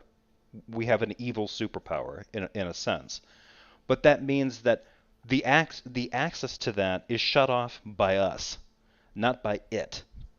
So there is no lack of access. That faucet is always on. It's just that the unbeliever puts up barriers to prevent, to not deal with it, or they just act in the opposite anyway. They just go and do whatever they want anyway. But they all know. Is that dripping I constantly hear? Is that faucet? Is that what that is? Mm-hmm. Yeah. If you catch that spray, that's because you're too close to the edge of one side of the wall. Shit. Yeah. But yeah, I've never really understood. It's like I feel like at this point, this is when the analogy starts to break down. It's like, well, what are you saying? Are you saying that it's possible for someone to lack access to that, or for that access to be interrupted, or dismissed, or can it even be withheld? Because that doesn't sound right. Can God withhold His revelation from certain people? Like there's lots of different parameters in there that I think. I think it's Ephesians 1:11 that says, God draws near to those He chooses and hardens those He chooses. Right. So it would be His choice, right? Yeah. So I guess and if you were to take that in that way, now maybe your hermeneutic is bad, but it's incorrect. But yeah, I would take that to mean that, okay, God can reveal certain things differently to other people, and He can withhold revelation from other people. But it always seems to me that in terms of the way this is being laid out, at least in this attempted philosophy that these guys are running with, that revelation is either on or it's off. It's everybody or it's no one. And when he starts getting into territory like this, it sounds like there's conditions that he's left out. Special conditions that he needs to be able to, tap dance over to, kind of a, in case of emergency break glass kind of situation. Right. But we still don't know which God we're talking about either. Oh, sure. Yeah. I'm going to keep on saying that because we still don't know. Hey, Super Chat Love. Good. Yeah. Thank you, J Mike. Thank you for the Super Chat. God exists because, haven't gotten a great answer yet. Certainly haven't gotten a deductive argument. But thank you, J Mike. If you've got a good argument for why God does exist, could you help some Christians out? Go let them know. It doesn't exist. Newsflash. To invoke a proposition about its actuality, the proposition would have a truth value. I get that makes sense, but I mean the way you're phrasing it makes it seem as though you're contradicting yourself. But my understanding, and it seems like you've made this abundantly clear yourself, is that you don't have the answers according to you, and nor do you need them. Now, I'm going to tell you the problem with that, okay, when it comes to at least not having the answers with respect to a metaphysical framework, okay? Oh, God. We've established, first of all, that your own mind, okay, by itself, is, due to its limitations, incapable of reasoning without the aid, reasoning to that which is ultimate without the ultimate's aid, okay? Let's put... Well, that's convenient, isn't it? Oh, yeah, there's an ultimate, and the only way that you can reason to that ultimate is if the ultimate exists to get you to reason to it. Like, okay, you maybe not see why that might be a problem? Like, yeah, you can't deny the ultimate because I reason to the ultimate, and the ultimate, but he didn't reason to the ultimate. He presupposes it. And if he does some kind of transcendent, I don't know if it's entirely fair to even say that JRobin is really doing like a precept thing, because I think he calls this quote-unquote transcendental reasoning. which just sounds like, like, well, it's thinking, but on a higher level. Like, it's not. It didn't matter how many times that Roger guy had to say, look, we're dealing with metaphysical things. Syntactically, those are dealt with the same way as mundane things. That went whoop right over JRobin's head. Doesn't give a shit. He's still going to appeal to, to fairy tale bullshit nonsense like transcendental reasoning. Yeah, I don't know what that means. I don't either. Yeah, other than like, I'm using supernatural thinking. How can the human mind reason transcendentally? Yeah, it doesn't make any sense. Or maybe this is part of that, like, that's part of that ultimate mind they're tapping into somehow. Oh, so if God chooses to draw you closer or soften your heart, then that unlocks the secret level where you can reason transcendentally. That might work. Let's pretend for a minute that's what they mean. Okay. I just got a headache in my eye. Yeah, exactly. Now, one eye went crossed. This never happened to me before. AJ, thank you very much for the super chat. If the universe would be chaos without God, then it follows that chaos is fundamental, not God. QED, bitches. Yeah, and actually, I believe the ancient Near Eastern cultures, like the whole Enuma Elish, the idea that there was a chaos, and then Tiamat, that chaos was slain by Marduk, and then the world and the universe that we know it was crafted by Marduk out of its corpse. Yeah, You should have Josh Bowen on and ask him about that. Yeah, that'd be good. He'd probably tell people like, yeah, y'all need Tiamat, or y'all need Marduk, which depends on his mood. Tiamat to me means a different thing, because I've played Dungeons and Dragons for 40 years. And so Tiamat to me is a 5-headed dragon. But yeah. Sorry. Uh-oh. J-Mike has engaged with Your Way or Yahweh, tested by fire. So if Hey, you stay away from him. He's mine. No, I don't know how often J-Mike watches my stuff, but yeah, J-Mike, I would make the sign of the cross and tell you to go with God, but that means nothing for us. So just do your best.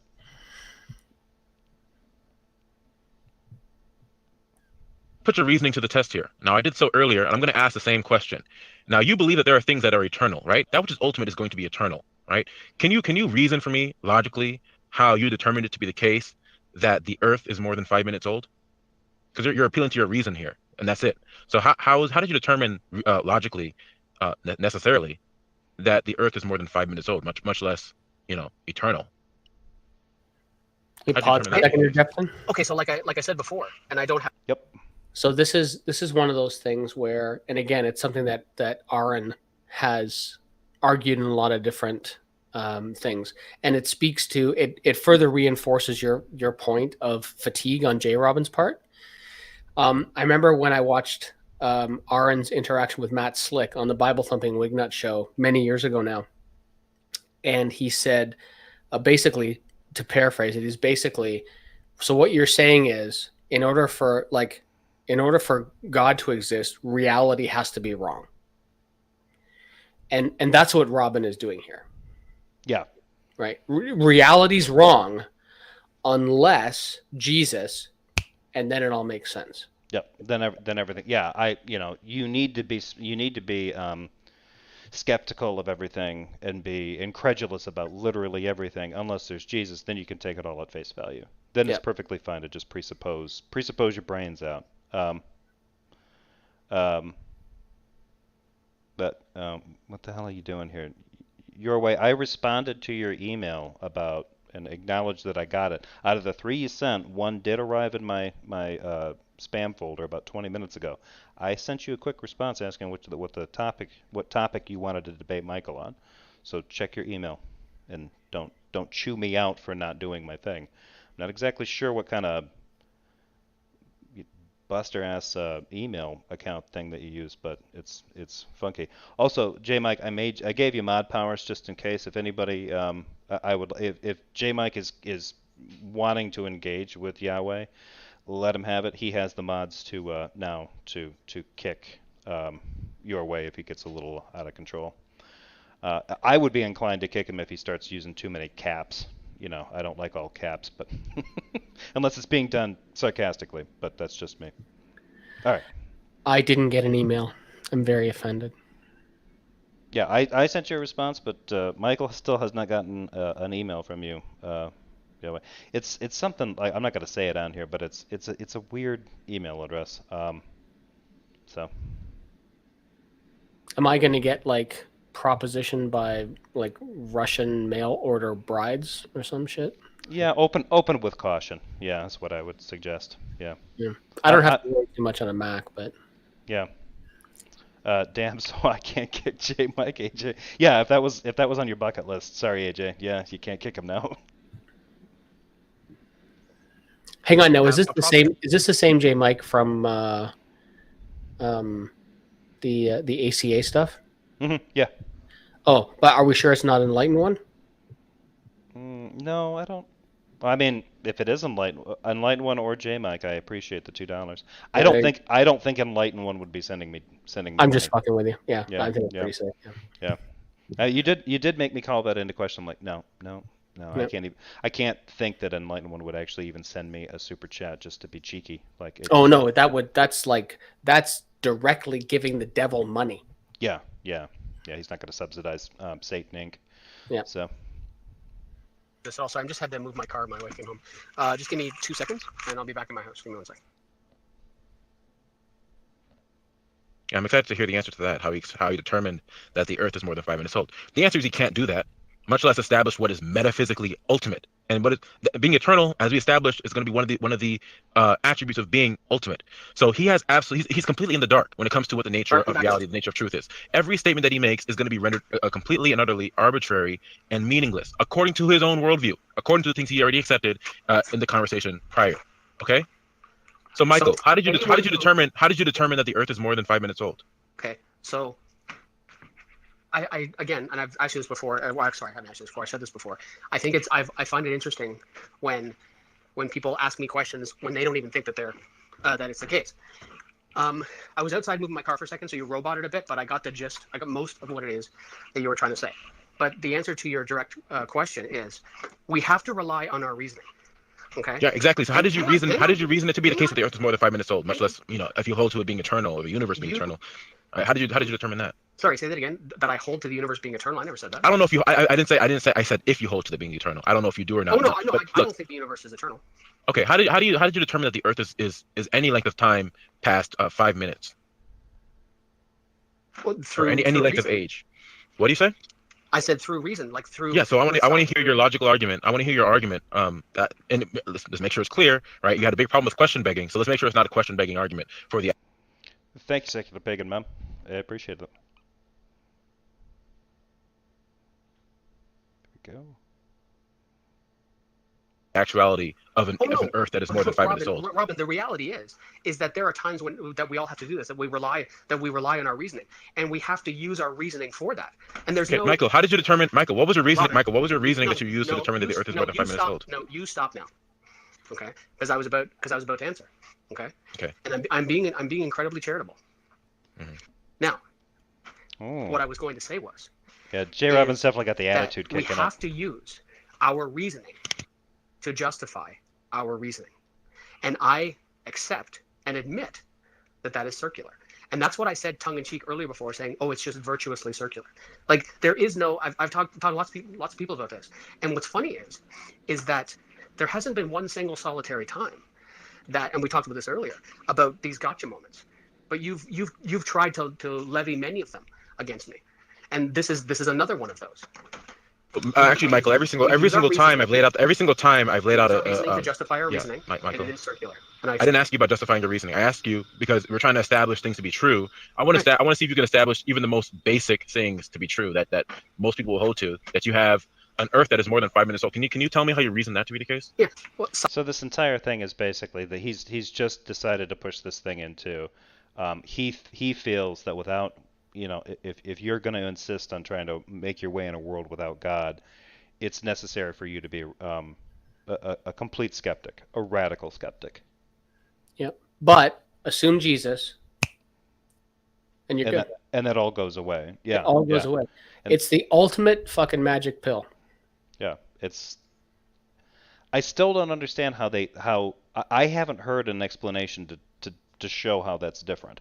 I've only heard explanation. I've heard them assert that it reveals things to them, and then they just JRobin especially. Oh, it's been revealed to me. God revealed it to me. Cool, but how did you go from like you can't know that all of reality wasn't created just 30 seconds ago, you know, and all your memories are just all your memories are just pre-programmed, or but now this thing makes it better. Like, how did you get past that epistemologically? You didn't. You don't have to. Once you have the grounding, you're good. Yeah, I guess so. Alpha K91, thank you very much. Because the price of coffee is rising. It sure is. Every day. Actually, it's the cost of rent that is getting out of control. Oh, fucking balls! I know people who, one of my wife's good friends, and we're gonna push through, Jefferson. If you're good to go, I'm good to go. We're gonna push through this fucker. Yeah. One of my friends, my wife's friends, lives in downtown Toronto. She pays more for rent on her one-bedroom condo than we pay for our mortgage on our 4-bedroom house. Yeah. It's ridiculous. Like, she pays over $2,200 a month. Yeah. Yeah, that doesn't surprise me. Yeah. And you guys have had an insane real estate market for a long time. So yeah, it's pretty stupid. Like, we are about 40 minutes east of Toronto, and 40 minutes east of Toronto, the average price of a detached home is around $1.1 million. Jesus Christ. Yeah. Oh yeah, I need to highlight this here real quick. Hello, Randolph. Good to see you. Thanks for showing up. But yeah, thank you very much for that. Thank you, Alpha. That money definitely will go towards my caffeine habit. Your way, Jefferson. I responded to your email. Debate topic 1: is Christianity true? 2: is Christianity. Number 2: is Christianity. No, it's not. Is Christianity moral? Those, yeah. If you want to have a wide open debate topic like that, Michael's your guy. I will instead point and laugh at you for picking those debate topics because those. Are you sure? Yahweh, are you sure about that? Are you sure? God damn it. If I were you, Michael, I would pick is Christianity moral. Yeah. Yeah, morality is my favorite one to talk about. Yahweh, you're on, brother. And it's going to be a fucking bloodbath. On your channel, Jefferson. Yeah. It's just... Okay, sure. Yeah, let's do that. Sure. Well, I mean, it's either going to be on mine or it's going to be on James. Was he still? It won't be on James. It won't be on James' channel. Yeah. Well, no, it could be on James. If I reached out to James, I think James would host it. First, he'd ask us, "Who's this fucking Yahweh guy?" And then he'd probably say yes. This weekend at 8 p.m. By weekend, what do you? Well, we can settle that up later. Weekends are not great for me at night. Yeah, weekends. Jefferson likes to go away and visit family stuff, do family stuff, and weekends aren't great for me right now. Aren't great for me right now either. And this weekend coming up is going to be kind of special. I might have some vacation time coming up with it, but it's Easter, and that's always a special holiday because. Oh, it's Jesus on a Stick Day, yeah. Yeah. And my family, we might be having paella with rabbit. So if I can find some. Wascally rabbit. Yeah. Yeah. Yeah. We will definitely work that. Yeah. So, you're gonna regret that Yahweh. You're gonna regret that choice. But okay, cool. Yeah. And Randolph says hi. What was that? I missed that. He popped it back up. He just said, if anyone such as Michael ever needs a debate partner against two theists, count me in. Well, yeah. Keep that in mind, keep that in mind. Yeah, your way. Randolph is available in case if you find a friend and you want to do a 2-on-2. Randolph is game. That's kinky. Yeah. Yeah. Bow chicka wow wow. All right, let's go. Science works. Yeah. Okay. Like, do you accept? How does science prove that? How does science necessitate the actuality of an Earth that's more than 5 minutes old? So, are you familiar with geology? Yeah, but the problem is that you have to presuppose that the Earth is more than 5 minutes old, right? How Are do you empirically differentiate? Yeah, I said that your invocation. Can you hear me now? Am I better? Yes. Am I better now? Yeah, your invocation of geology is not going to help you here because you still have to presuppose that the Earth is more than 5 minutes old. You cannot empirically differentiate between an Earth that is 5 minutes old with the appearance that it would have, of it being billions of years old, with an Earth that is actually billions of years old. So what's interesting, unless you beg to differ, I'd like to hear. Well, so what's interesting there is that would fall under one of my whether you want to call it axioms or presupposition, and that is that reality is real. So because it has nothing to do. The actuality of reality has nothing to do with the age of reality. Please let me finish. Because no, I mean, well, all you got to do there is do the exact same thing that he's doing when he couches the ultimate and be like, no, as part of what makes reality real, it has to be the age that we determine it to be. It has to, it has to be amenable to empirical investigations. Yeah, and the whole thing is like with me saying that reality being real is one of my, whether axiom, properly basic belief, presupposition, whatever.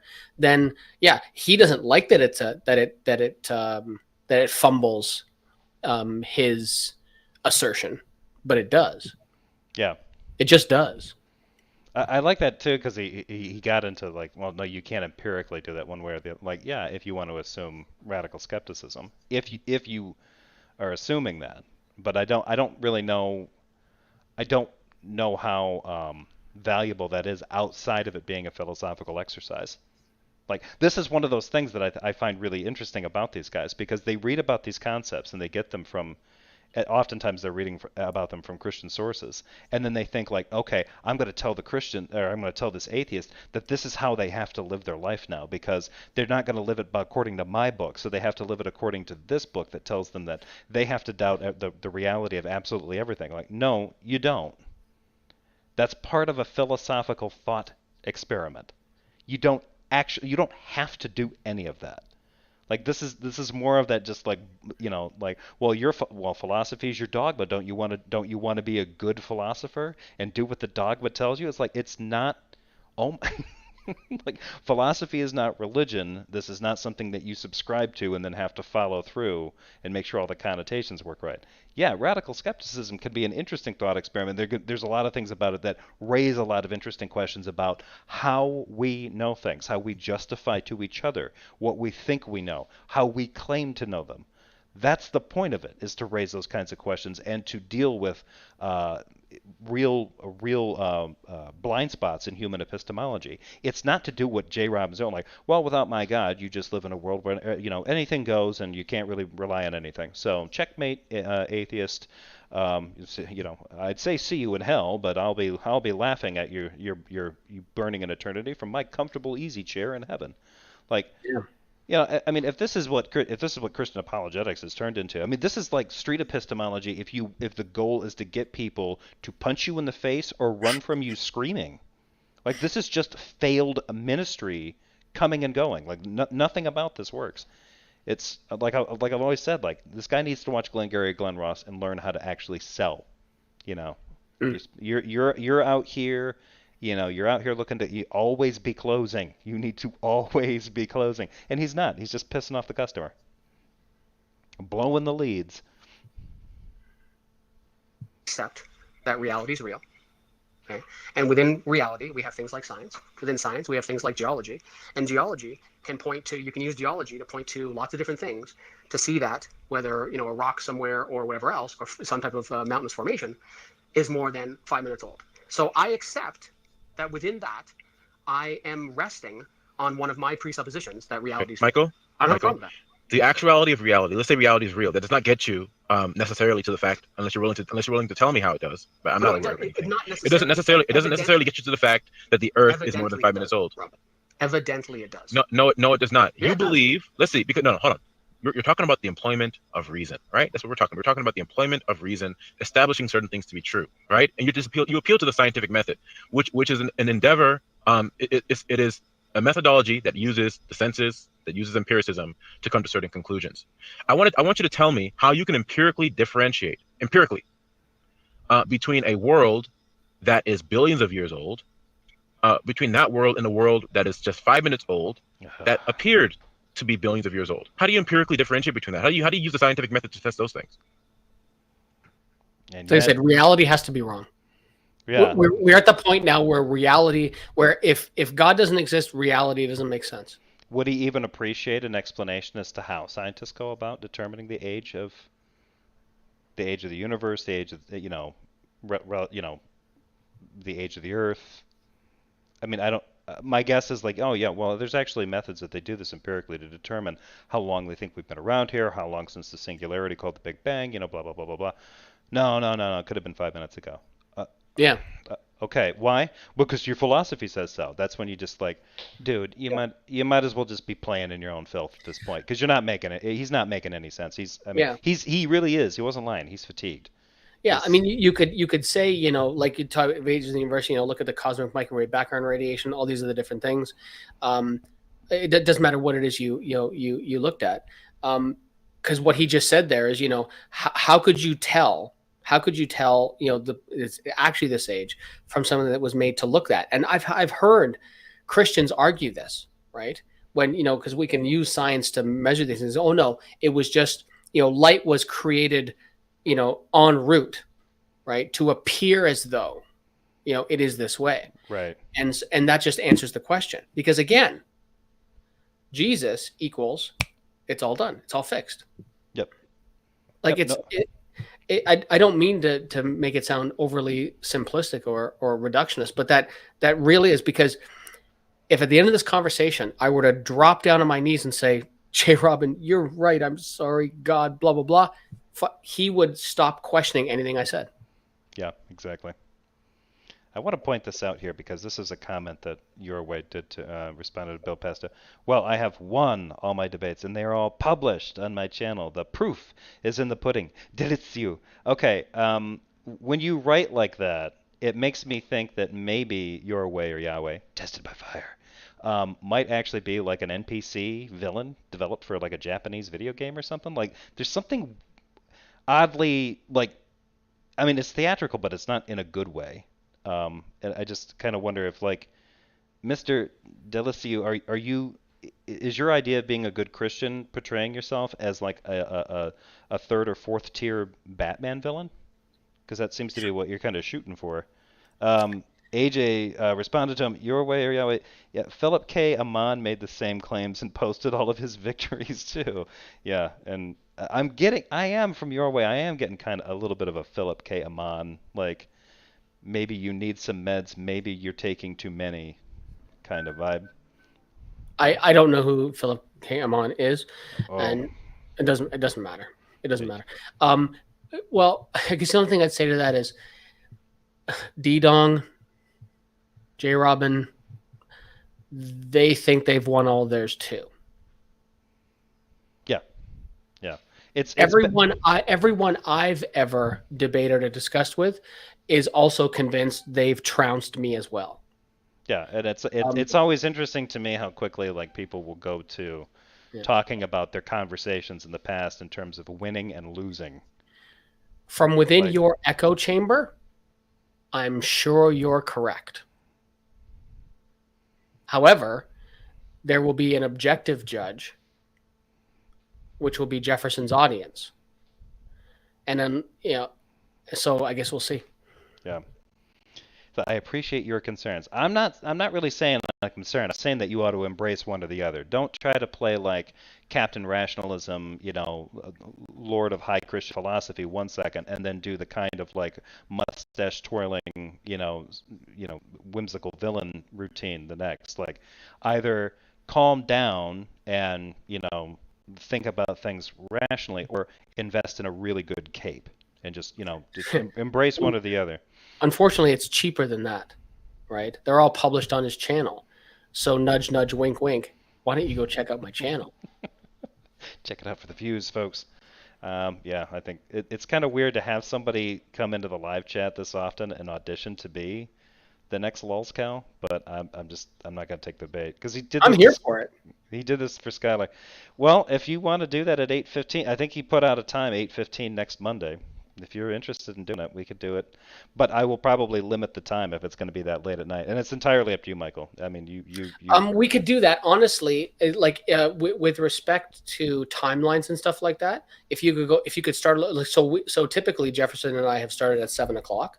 If you could do 7 o'clock, that gives us a greater degree of flexibility. Mm-hmm. Yep. And I will do my best to moderate impartially.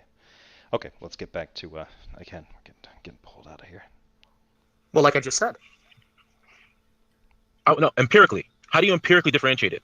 Well, because we have the capacity to gather empirical data through geology, for example. What I want you to listen.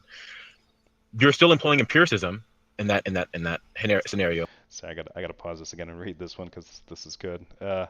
Megalite Jack Krantz. It looks like we have a new nemesis, and yes, I did that on purpose. I appreciate that you managed to spell nemesis with a New Zealand accent.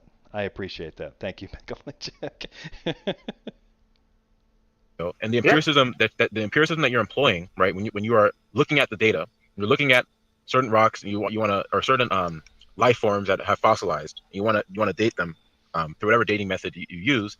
Empirically, you would not be able to tell the difference between, let's say that there's a fossil that came into existence with all the properties of a fossil that has already existed there for billions of years, physically. Okay, so they'd be identical. I think I misunderstood what you said. So what you're suggesting is something that came into existence 5 minutes ago, but came into existence 5 minutes ago with all of the properties of something. I made that clear. I made that clear about 5 minutes ago, and I don't know if you were just ignoring me or just weren't focusing. But I made that clear. I made that abundantly clear. That I said that you had roboted out and that I missed part of what you said, so I apologize. Okay. Yeah. So how do you? Triggered much, JRobin? God damn. Sorry. Let me butt in with this. 7:30 p.m. Would you prefer a specific moral issue, perhaps? Does the Bible promote slavery? Ask Mr. Canadian Atheist. Oh well, I mean, we can finish that up in 4 seconds. Leviticus 25, 44 through 46, and I could just say, now go away. It's that simple, friend.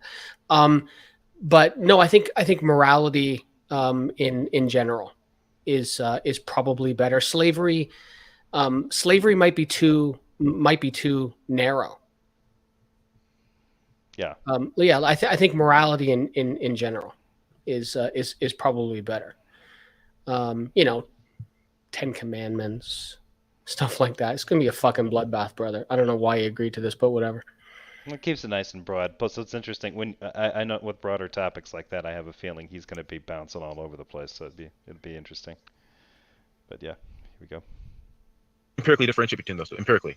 I'm not sure how you would. Good. So you can't even reason to the actuality of the past. Much less if you just happen to walk past that which is ultimate to all of reality. Much less would you be able to determine that that's eternal? Would you? That is actually ultimate. Right. Now, Robin. Okay, good. So then you don't have a basis. So then you don't have a basis. So then you don't have a basis to make statements of truth. That's the point. So you don't have an epistemology. My turn. Yes, I do. My turn. Not one that's reliable. No, you don't. My turn. How do you? Okay, so now you're gonna shift it onto me. No, I'm asking you a question. Okay. Why not? I mean, this is so stupid. He was sort of arguing that our epistemology, we have reliable epistemology because of God. That includes everybody, JRobin. Your epistemology doesn't break down simply because you don't assert the same ultimate. This doesn't make any sense. Like, if this revelatory epistemology is to matter at all, then it would have to apply to us. That would be a strength, not a weakness. I love the way these guys argue this. Like, well, if you don't accept things, if you don't accept things my way, so he's willing to engage in this transcendental argument, for the most part. But then he clings to the precept argument aspect where it got mutated into you can't understand or lay claim to basic facts about reason and rationality without presupposing the existence of the Christian God. Like, that part he really likes, and that's the part that he comes out with over the top. Like, yeah, well, what difference? I've asked Darth Dawkins this to on my own channel. Like, what difference does it make if I acknowledge that or not in terms of what that thing has done, in terms of creating the universe, or what that thing has enabled me to be capable of epistemologically? What difference could it possibly make? It can't make a difference. Unless they're going to try to say, no, because what you're going to do is deny God in your unrighteousness, and then that's going to cause you to descend into this madness, and then you can't, and all we have to do is point this out and demonstrate that you're rational and that you're unreasonable, and okay, fancy. All that is a long way of saying, I should be sinful. I should be, these are the harmful, real world, in the now, negative effects of sin. Yeah. But that's not consistent. It should be consistent that if someone denies God, they can't reason about anything. And they can't demonstrate that. They know that for a fact. When someone challenges them on that, like, oh no, they can be right about this stuff. They can be right about that stuff. But they're just incidentally correct. Like, no, they're not. It goes back to what you said. Like, all of a sudden, if you add Jesus, you don't have to worry about incredulity at all. But if they don't acknowledge an ultimate, specifically the Christian God, well then all bets are off. And it's like, okay, well how does that work in the case of somebody who believes that the ultimate is Allah? Well, that's just blasphemy. But it is funny how, and this will be a little bit of a poke in the eye, and it's just fun. But it is funny how what Christians do is they appeal to something that doesn't exist, the Christian God, and then they ground everything they believe in something that doesn't exist, the Christian God, and then everything makes sense. Yeah, it's hysterical that like grounding everything in a made up thing somehow makes everything make sense, and yet I forego this made up thing, and I'm the one that's incoherent. Yeah. We're the ones that are irrational. You specifically are irrational, not him. It doesn't matter how circular this is. No. And I also can't focus. Yeah. Yep. Okay, are you accepting my criticism, or do you have a rebuttal to it, or you just not? I mean, because it seems like a move that somebody who knows that they don't have a ground to stand on would make, and then to not even give a rebuttal, just to shift onto the other person. Well, so no, are you admitting that you don't have? Do you have a rebuttal to what I said? Not that you'll accept from your worldview.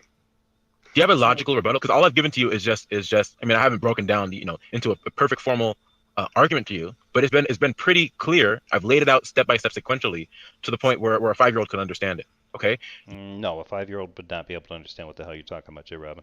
AJ, thank you very much for the super chat. It's also another worldview body double. They don't believe in solipsism, but they pretend to for this argument. Yeah. But I think the argument can be made, and I think I made this point in the last video I did, that I think they're comfortable with solipsism as long as their God is the solipsist. And if we have access to that kind of solipsistic mind, and it's just so happens, it's a solipsist, but it created everything, so that's how we can know everything. That's how we can be certain about everything. Nothing escapes God.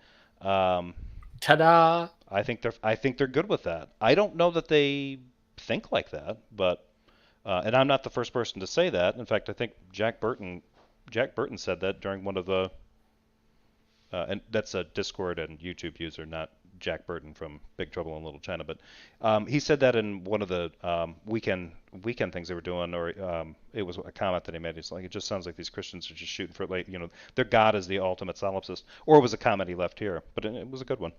But yeah, no, other than that, it is weird, AJ, to see them like jump.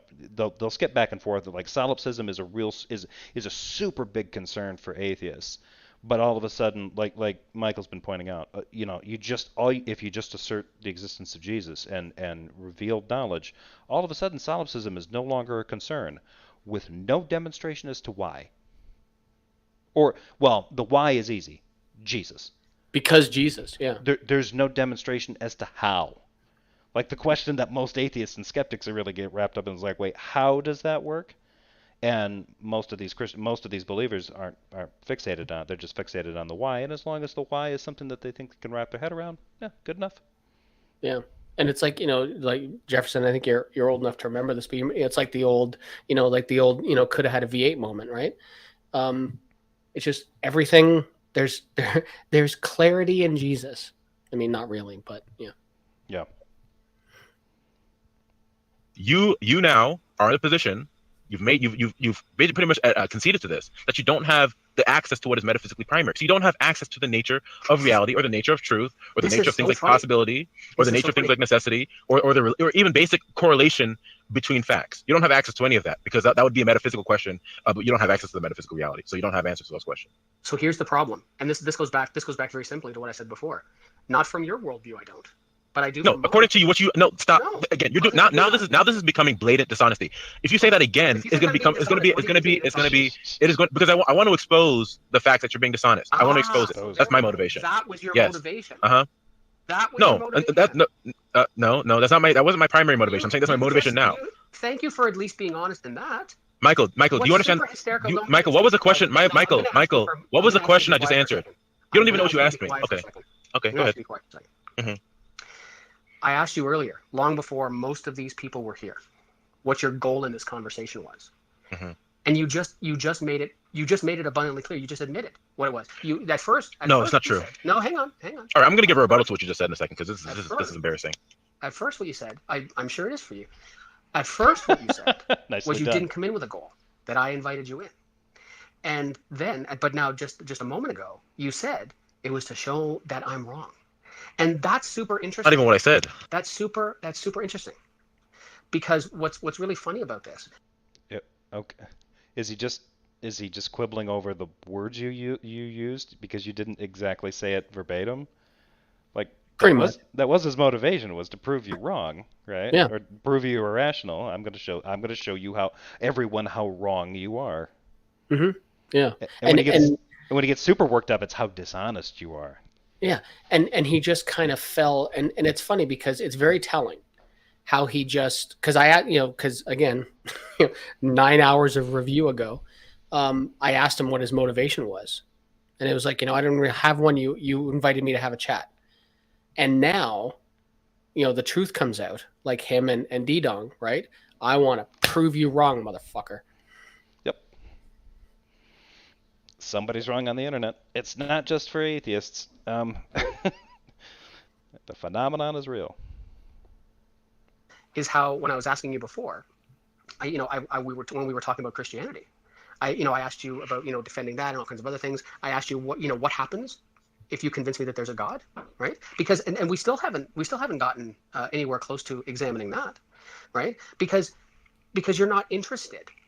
Evidently you're not interested in defending what you actually believe. What you try to do is you try to say, okay, here are all the reasons why Michael can't stand on what he says he stands on, instead of trying to talk to me about what it is you actually believe.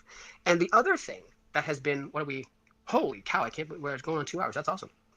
Is that almost 2 hours into this, as a Christian, not once have you talked about the gospel. Which is just something I find interesting. It's not a dig at all, and I hope to anybody listening they don't take it that way. But I find it super interesting that a Christian has gone almost 2 hours without mentioning the gospel. So I know that I said that I would give you the last word. We are coming up on 2 hours. My wife got home just a couple of minutes ago, and I'm madly in love with my wife, and I'd like to spend some time with her.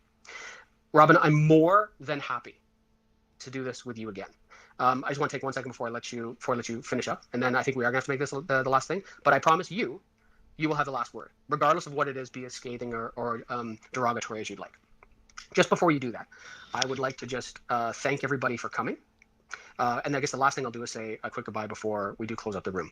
But to some of the people that I haven't chatted with in some time, but I do enjoy chatting with, Ton, hey, how are you? John Lee, hey, how are you? Redefine, you and I haven't had the best interactions, but I haven't hated them. Matt, that's Matt yesterday. I don't like you. And Jeff, hey, how are you? And to GNSR, I've seen you a bunch of times, although I don't know we've ever spoken. James, how are you down there at the bottom? And a bunch of other people that I don't know, and maybe you were sent here by other people. If so, hey, how are you? Yeah. So now feel free to fire away, Robin. Okay. Yeah, this isn't intended to be a scathing anything. I'm just pointing out what I genuinely what the genuine impression is, and what I genuinely take away from the interaction. Okay. Now, first of all, you told me it doesn't seem like you were aware of the of the question you even asked me, because you asked, I had made a statement about you being dishonest. Then you asked, the question you actually asked me is, you said, to the essence of, why are you still here then? Right? Why are you still here? It wasn't, what is my overall motivation wholesale for being in the conversation? You asked me, why am I still here? At this point, yes, it was to expose the motivate, or expose the dishonesty that you done on your part. Definitely at this point, right? Because I made myself abundantly clear to the point where the conclusion, the implications of my arguments are abundantly clear and irrefutable, right? And that's evidenced by the fact that you have not and cannot refute them. And at every point, it seems like you're either, pretending to be, lost, or pretending to be dumb, or you want to shift the topic onto something else. And then the other major point you brought up, which was that I didn't present the gospel to you because that wasn't the scope of the conversation, right? This whole time I was actually trying to focus on the conversation that we were having, and at many points I was making the defense for the position I had, right, which is that God existed. And really the major hurdle we had to get over was whether or not there was a mind, which is what that's what we were just talking about. That's where the conversation is really ending on the issue of a mind. And if we accept, right, that there is a being that is ultimate and that is a mind, and revelatory, etc., then you've already defeated your own atheism, right? Irrespective of whether or not we've gotten to Christianity, right? Because there are other properties that I haven't gotten to yet. But that's why I put them in the order that I do, right? Because we're talking about something that's ultimate, first of all, and then that ultimate is a mind. That alone, if you accept that there's an ultimate mind by any major common definition of God, you've already demolished atheism right there, because then you falsify the notion that God, being some sort of a mind that is ultimate, that created all things, exists.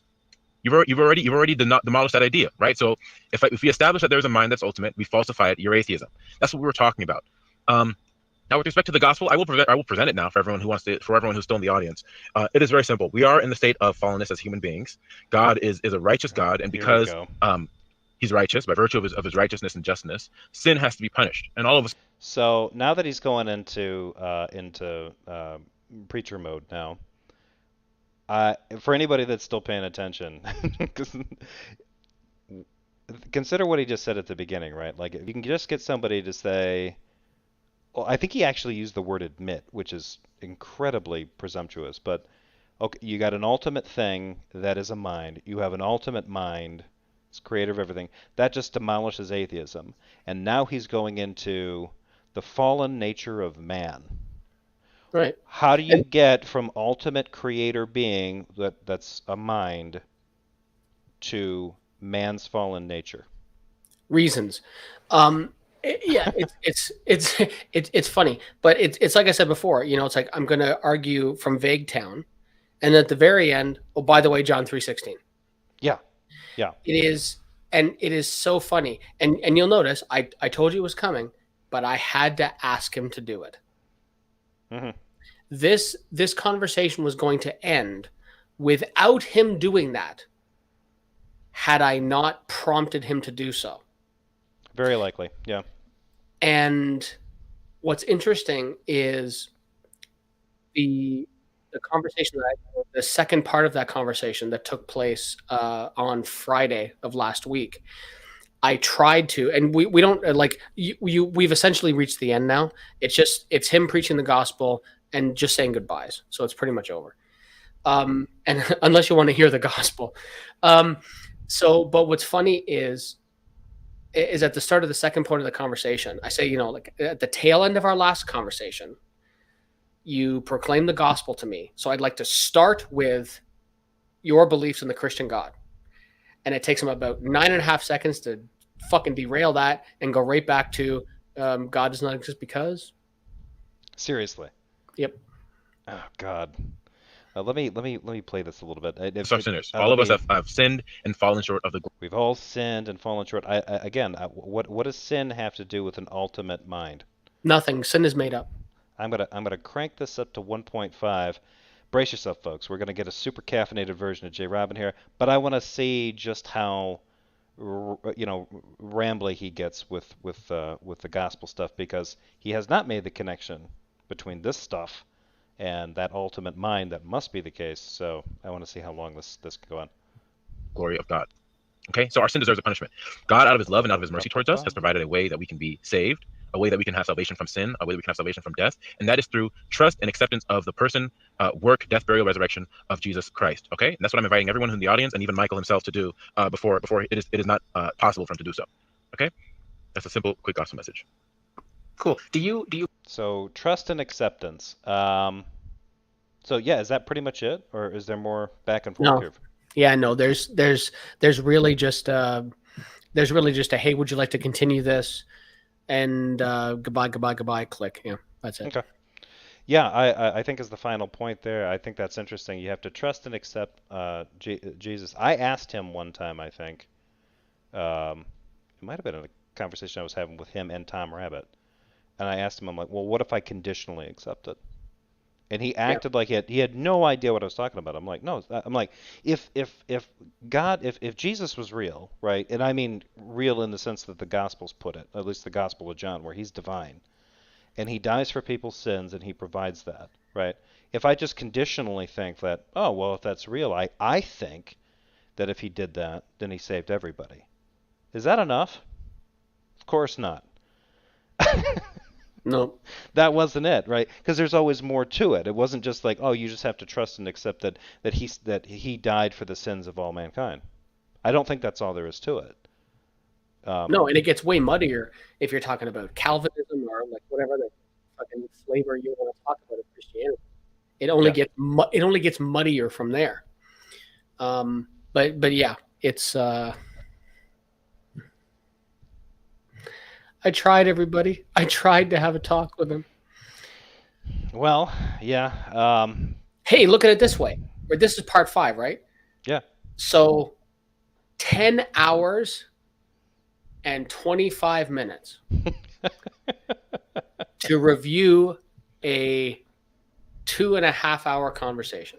But you taught me about Smarties. I know you reaffirmed what's crazy about the Canadian real estate market, and that's just in this conversation. So I know. mean, we've had some zigzags. Yeah. I'm a fountain of useless information. Hey, and perhaps most importantly, you got some super chat love, which is great. Yeah, that's always nice. There's close to 800 lines of chat in the comments, which is crazy. I'm sure 748 of them are from our friend Yahweh. Yes, they are. And we got a debate coming up. Yeah, we do. So yeah, it sounds like next Monday evening sometime, probably around 7:30 p.m. I'm going to embarrass Yahweh. Yeah, and I will moderate. So, and I'm just going to be like a sullen teenage girl the entire time. I'm going to be on my phone playing a mobile game, and then I'll just pause it like Yahweh, Mr. Delicious. Benghazi asks how many hours were about food. I mean, cumulatively between all 5 parts, maybe 1. Yeah, probably 1. Yeah, probably 1. That's that. You know what that is. I'm gonna say that's probably pretty accurate. But doing breakdowns of these kinds of conversations is hungry work, so it tends to make one snacky. Exactly. And if you go and listen to the conversation from Friday, it's only an hour, so that'll only take us 3 episodes. Oh, yeah. If you wanted to. Yeah. If you want to break it down into 20-minute segments, yeah, we probably could. Yeah. Yeah. So anyway, I guess that's about it. I've got to go. I got to start my debate prep. Would you like to speak with Mr. Delicieux now? No, let's save it. Let's stretch out this flavorful thing. Okay, because he said invite me on the stream to clarify the stipulations. It's not really an invitation when you put it that way. Just letting you know. I don't know if you were raised by wolves or what. We could just. I mean, like in all of the discussions that I've had in the past, basically, super, because I still haven't gotten an email from my friend. We can basically do like I prefer kind of more of a dialogue to super heavy duty structure.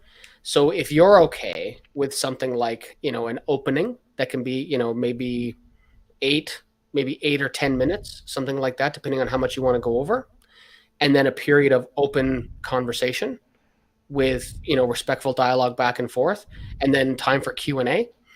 I think that should be pretty decent. How does that sound to you, Jefferson? Yeah. Whatever you guys want to do is completely cool with me, as long as we keep it within probably an hour and a half to 2 hours. Try to Yeah. keep it a reasonable length. Yeah.